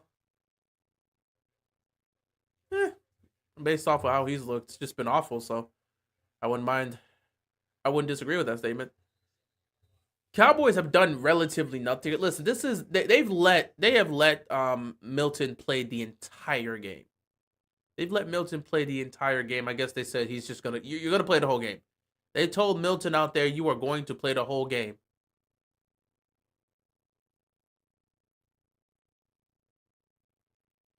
Until now, they finally said, Milton, enough's enough. You have played all you can.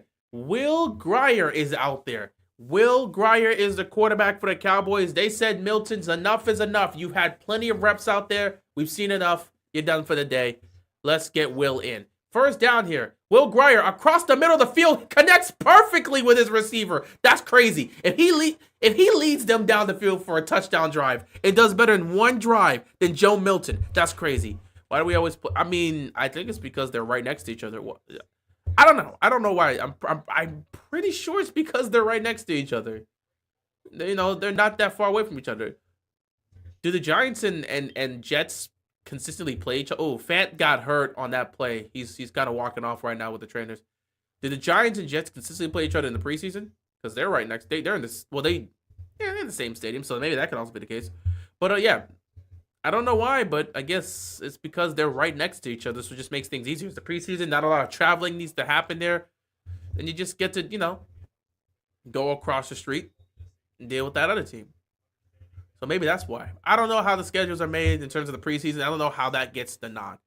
Hey, dude, I hope you've been doing well tonight. I missed most of the game because I was at a hectic session, the Dungeons and Dragons, so I wondered what I missed. You haven't missed that much. Ravens defense has been shutting everything down. Joe Milton's been struggling. They just brought in this new quarterback, Will Grier. So you haven't missed much offensively for the Ravens. Run game's still good. Cooper Rush was decent, but he has 2 interceptions. Devin Leary just put together the best drive he's had as a Raven so far, but that doesn't say much because he's like, 3 of 7 passing today, or 3 of 8 passing today. So not much there. And yeah, the defense has made plays. Defense had an interception. Defense has pretty much shut things down. The defense has only given up 6 points. The defense has given up 6 points. It's just 13 because Cooper Rush ended up throwing a pick 6. But the defense, oh, what a tackle! Malik Ham is making some plays. Malik Ham got the sack earlier on Milton, and now he just made a great tackle. So yeah, superhero, what you've been missing is defense making stops. Only helped them they've held this Cowboys offense so far to 6 points. Offense made some great plays. Running wise, it's some good plays for the receivers. We got to see Tez Walker showcase some stuff, which is really, really nice. Tez Walker looked nice. Anthony Miller's made some nice catches. Kirkwood had a touchdown. I mean, it's been pretty good. Pretty good in terms of some of the things we've seen. Definitely going to have to talk about this post-game stuff, but, we'll get into that relatively soon here. 3rd down and 12. Pressure's coming again. Oh, my God, they got him. And he fumbled the ball. And it is recovered by the Ravens. Wow. And the flag is on the offense because they are signaling a false start. So this is going to be a turnover. Like I said, the defense has just been making plays. That flag is on the offense. Oh, illegal formation. Illegal formation was on the offense, but it doesn't matter. Strip sack right there. Ravens get the ball. Turnover here. Ravens defense again makes another play. I gotta see who had who made the play specifically on the strip here. Some of these guys are making some plays against these Cowboys. Jay Higgins. Jay Higgins, bro. We talk Jay Higgins. Jay Higgins, dog. Jay Higgins. Jay Higgins. Can we please talk about this man? Jay Higgins. 1st and 10 here for the Ravens. Myles Gaskins picks up a 1st down. Ravens, bro, we talk Jay Higgins. Jay Higgins and Ruben Lowry. Those 2 are going to make this team. Jay Higgins got the strip sack. Ruben Lowry has an interception. They're going to make this team.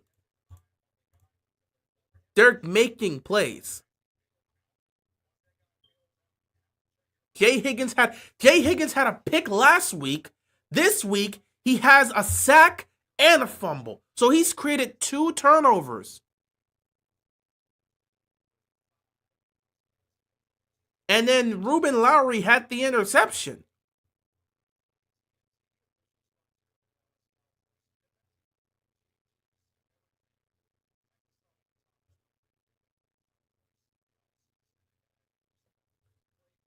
Ruben Lowry and Jay Higgins. Gotta know. Yeah, we gotta talk about those guys. Gotta talk about those guys, man. I think both of them have a great shot to make this roster. Because both of those guys, they've been shining. They've been doing things in practice. And Jay Higgins, in 2 preseason games. First preseason game, he had an interception. And he made the 4th down stop. Today, he just got a sack fumble. Taking a shot here. Touchdown! And the flag's on the play. Touchdown. Touchdown Ravens. And that's pass interference. That's the best throw. Jamal Banks with the touchdown. Pass interference on. What? The best throw. The best throw from Devin Leary since he's been here. That was the best play from Devin Leary since he's been here. And it's not even going to count because they're going to call offensive pass interference. That's not fair. Y'all always, I get if it's two hands, but do you know how many receivers push off with one hand? And y'all don't call pass interference on that? Oh, that's BS. There have been many occasions where receivers have pushed off with one hand and you refs don't call it. But you call it on that one. All right, guys. Well, Devin Leary, the best throw you've made since you've been here just got wasted. I'm sorry, my guy. I was actually getting ready to praise you, and then the refs decided to say, nope. Like, come on, man. No. I don't agree with that. I do not agree with that at all.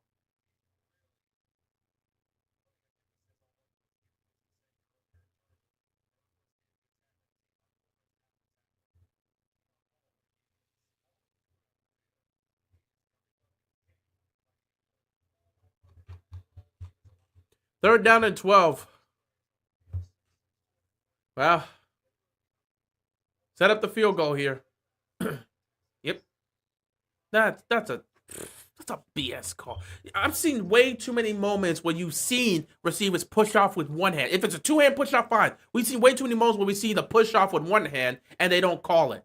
But we're going to call it here.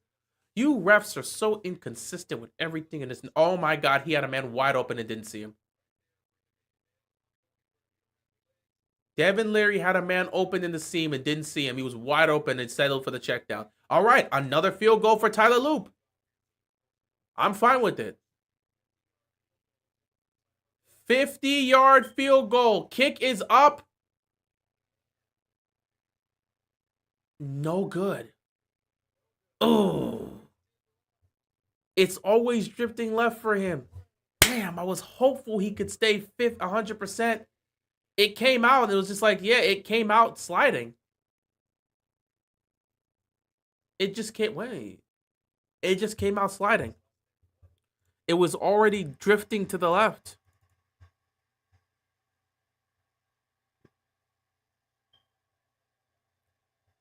Man. Missed field goal here. That was a horrible call, man. Y'all never call those, but you're going to call it here. If it's a two-hand push-off, by all means, you got it, big dog. Two-hand push-off, I'm with you. But one hand, no. Y'all don't call that during the regular season. Why would you call that there? That's a BS call, man. That's a BS call. And now, Tyler Loop missed the field goal. This is going to be a conversation that people are going to be having. This game's definitely better for Leary than the first one. Dude, that was the best throw he had made all that's the best throw he's probably made in camp. That's probably the best throw he had made all season. That was a dime that they took away from him. That was a touchdown. And yeah, you're right, Gary. They robbed him. That's a touchdown. We've seen many occasions where a receiver would push off a little bit with one of the arms. Y'all let that go. Y'all let that slide. It's fine. One-handed push-off's fine. If you push off with two hands, that's blatant. We've seen when you push off with two hands, they call the flag. But in this situation, a brief push-off when both of them are fighting with this contact there. Both of them are fighting for the ball. And it's a brief push-off with one hand. That's normal. That's a BS call and they know it. The refs have been awful today. Get ready to say that a lot, guys. Get ready to say that a lot. That was such a weak push-off. That should have been a touchdown.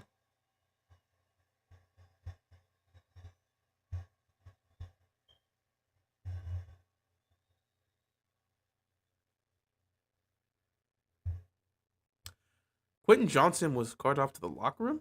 I hope he was okay. I mean, that happened about 2 hours ago, but still, I hope he's okay.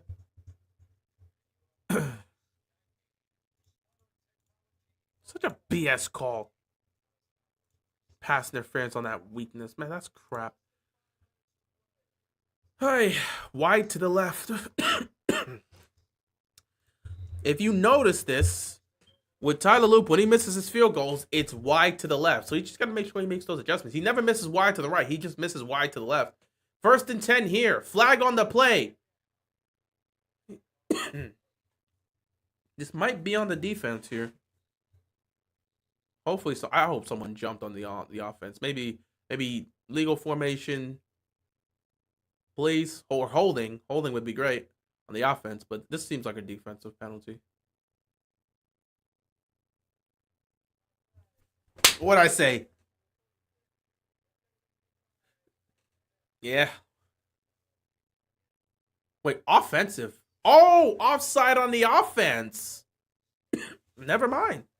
I thought he said defense.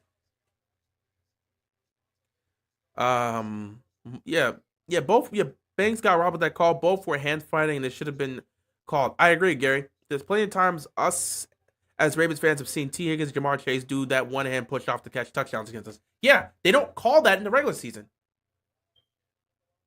Another flag down here.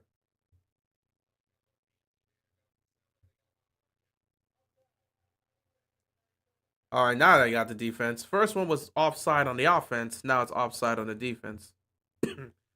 But yeah, Gary, you're absolutely right. There's been plenty of times where we have seen this. Plenty of moments where we've seen receivers just pushing off there. It's a normal thing. One-handed push off is fine. One-handed push off is completely fine.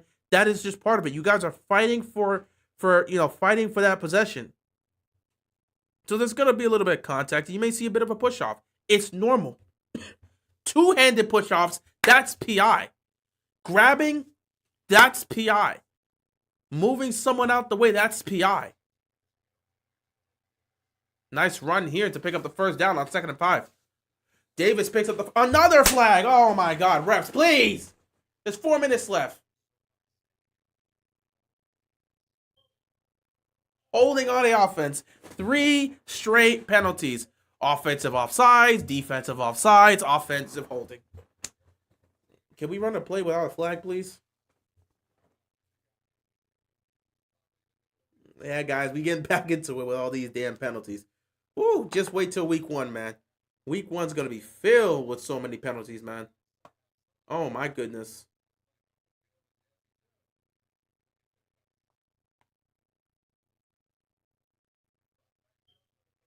Yes, Pickens used to do that a lot against us. 2nd and 15 here. Fires across the middle. Oh, wait. Incomplete pass. 3rd down and 15 here. Dang, I'm going to have to absolutely do somewhat of a reset. I think I have to update my computer. That may be part of the issues that I'm having here. But yeah, 3rd down and 15 coming up here.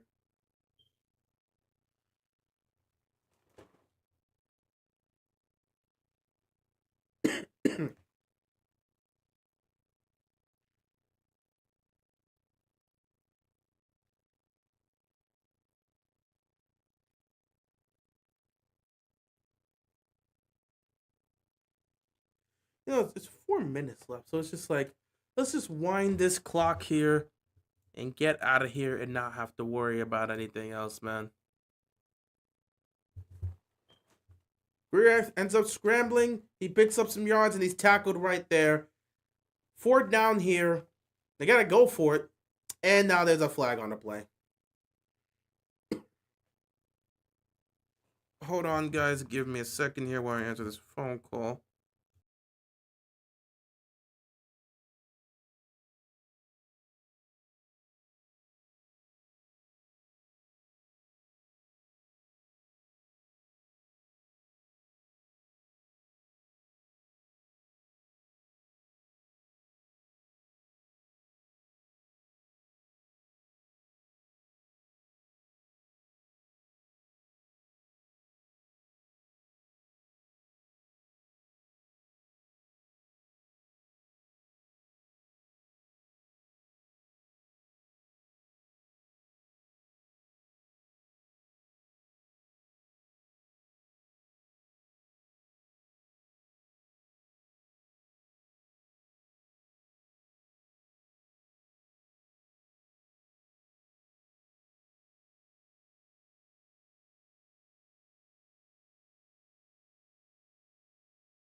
Sorry, I had to answer that phone call. But the Ravens defense, again, just making stops. Turnover on downs. Ravens defense continues to make stops. They continue to look great. We got to praise this defense, man. I'm going to talk about them in the postgame. Defense has been great tonight. Defense has been fantastic tonight. Offense, all you got to do is just run this ball, put it away, and we can all go home. But defense has been fantastic tonight. Defense has given up a total of 6 points. That's a successful day. Okay? When your defense gives up 6 points, that's a successful day. They got 7 points on a pick six.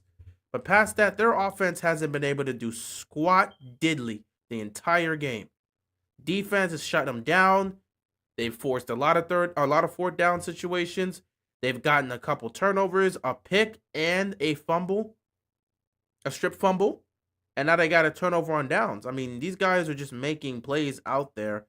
We got to give them credit, man. Defense came to play. Defense looked great last week against the Colts.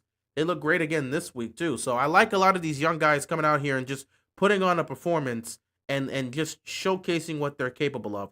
You want to be able to see this from your defense, especially for a team that struggled to make stops last year defensively. Yes, it's the preseason. You're going up against lackluster talent. But again, you've got some of these young guys out here that are making plays. And that's always a great thing to see, them making plays, because you want them to be able to make those type of plays. 2-minute warning, by the way, guys. Game's almost over and we can put this on ice. Honestly, at this point, I hope they just take a knee and run the clock. Let's just take the knee and run the clock. Okay, please. 2-minute warning here. Let's wrap this up, please. This has been a great game defensively. It's been a great defensive game. Jay Higgins looking solid. Jay Higgins and Ruben Lowry. Those are two guys that have to be mentioned today. Both of them creating turnovers. Ruben Lowry got a pick. Jay Higgins got a strip sack. I mean, that's just guys going out there and making plays and being effective. Their names have both been brought up today. And we're seeing the exact reason as to why it's being brought up. They're making plays, and I appreciate what they're doing because it just showcases some of these young guys that have the capability of making this roster. I think they're going to make this roster. I think they have a great shot. I don't get to make that call. We'll see how things go. But again, when you're out here making plays, both of those, I mean, especially Higgins has created 2 turnovers in two preseason games. He has 2 turnovers created in 2 preseason games. He had an interception last week, and this week he has a fumble that ends up getting recovered by us. So making plays. They're making plays. That's what you want to see. They're making plays.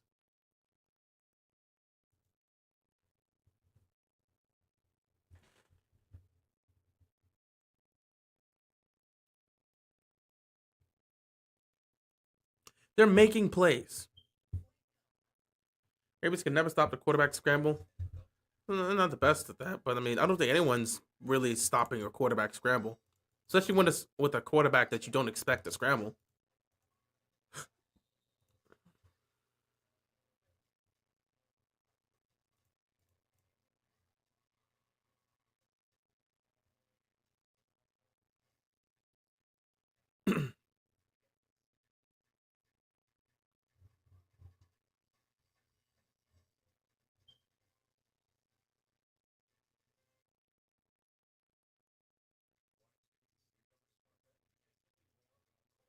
That's crazy to see that. But yeah, I really like what I saw from this defense today.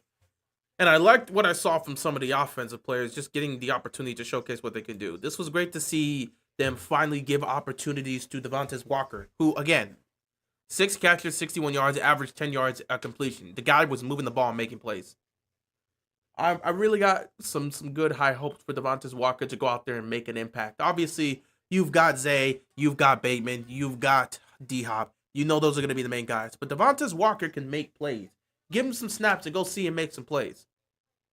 Don't like Luke missing from 50 earlier. He made one. Well, he made a 51-yard field goal, which was great, but he missed from 50, which is bad. All his kicks are just going wide left. So if he can make that slight adjustment, he's going to be fine. But when he misses, he's missing left. Great game overall. Great game for the Ravens, especially defensively. Defensively, he's been great. You got to be happy with what you're seeing here. Defensively, it's been great. Anyway, they're just going to run this down for the most part. 4th down here for the Ravens. You probably look to kick this. Probably just going to look to kick this.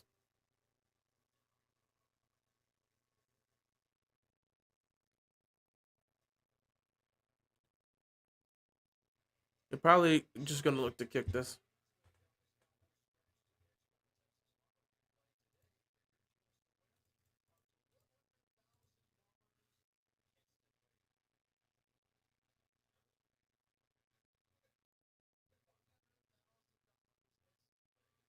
Ooh, that's bad.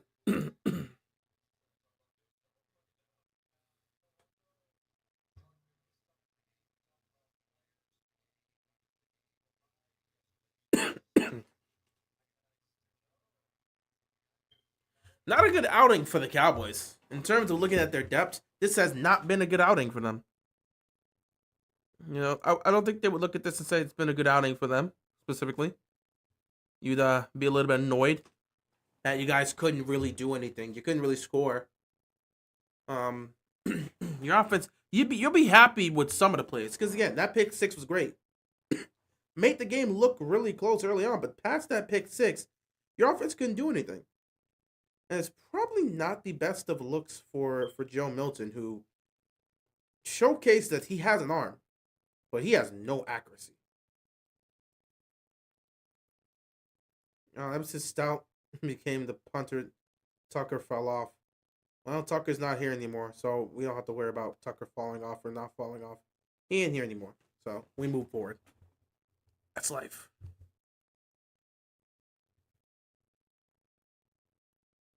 Anywho, Ravens kick the field goal. Kick is up. Kick is good. And that's going to make it, 5 for 6?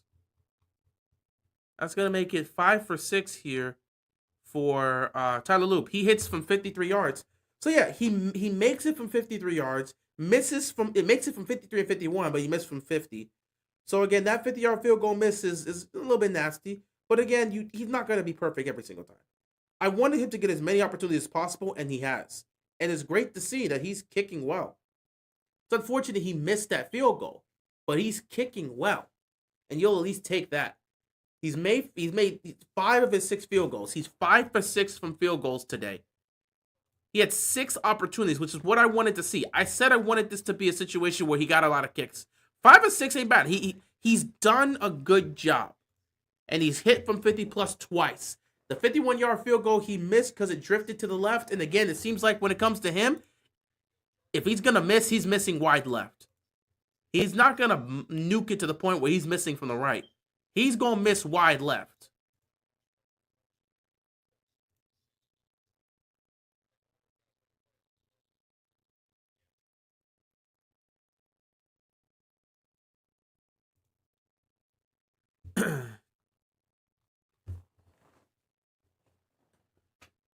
Honestly, with the amount of time that's left, you can honestly just take a knee and call it a day. let's not over exaggerate this, man. Take a knee, call it a day. No, Cowboys want to continue to do something here because why not?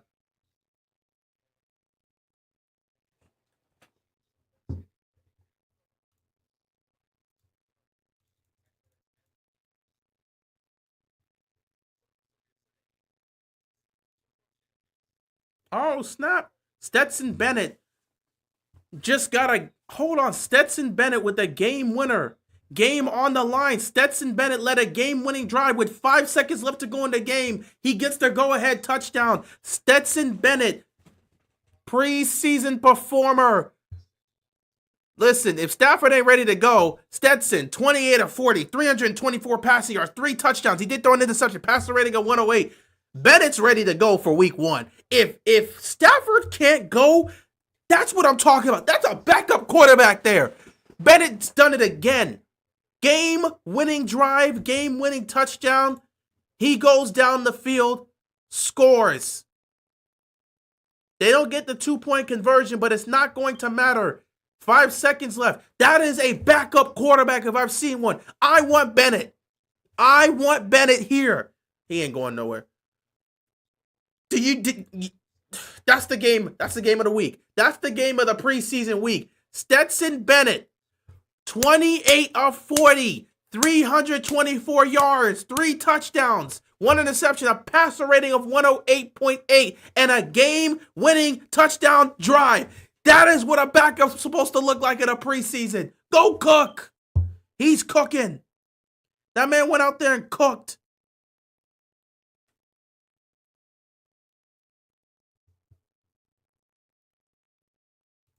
That's what I want to see. That's what you're supposed to do. Anyway, Ravens going to run this clock out. Cowboys run this clock out. And with that being said, ladies and gentlemen, boys and girls, children of all ages, this whole mess of a stream can finally end.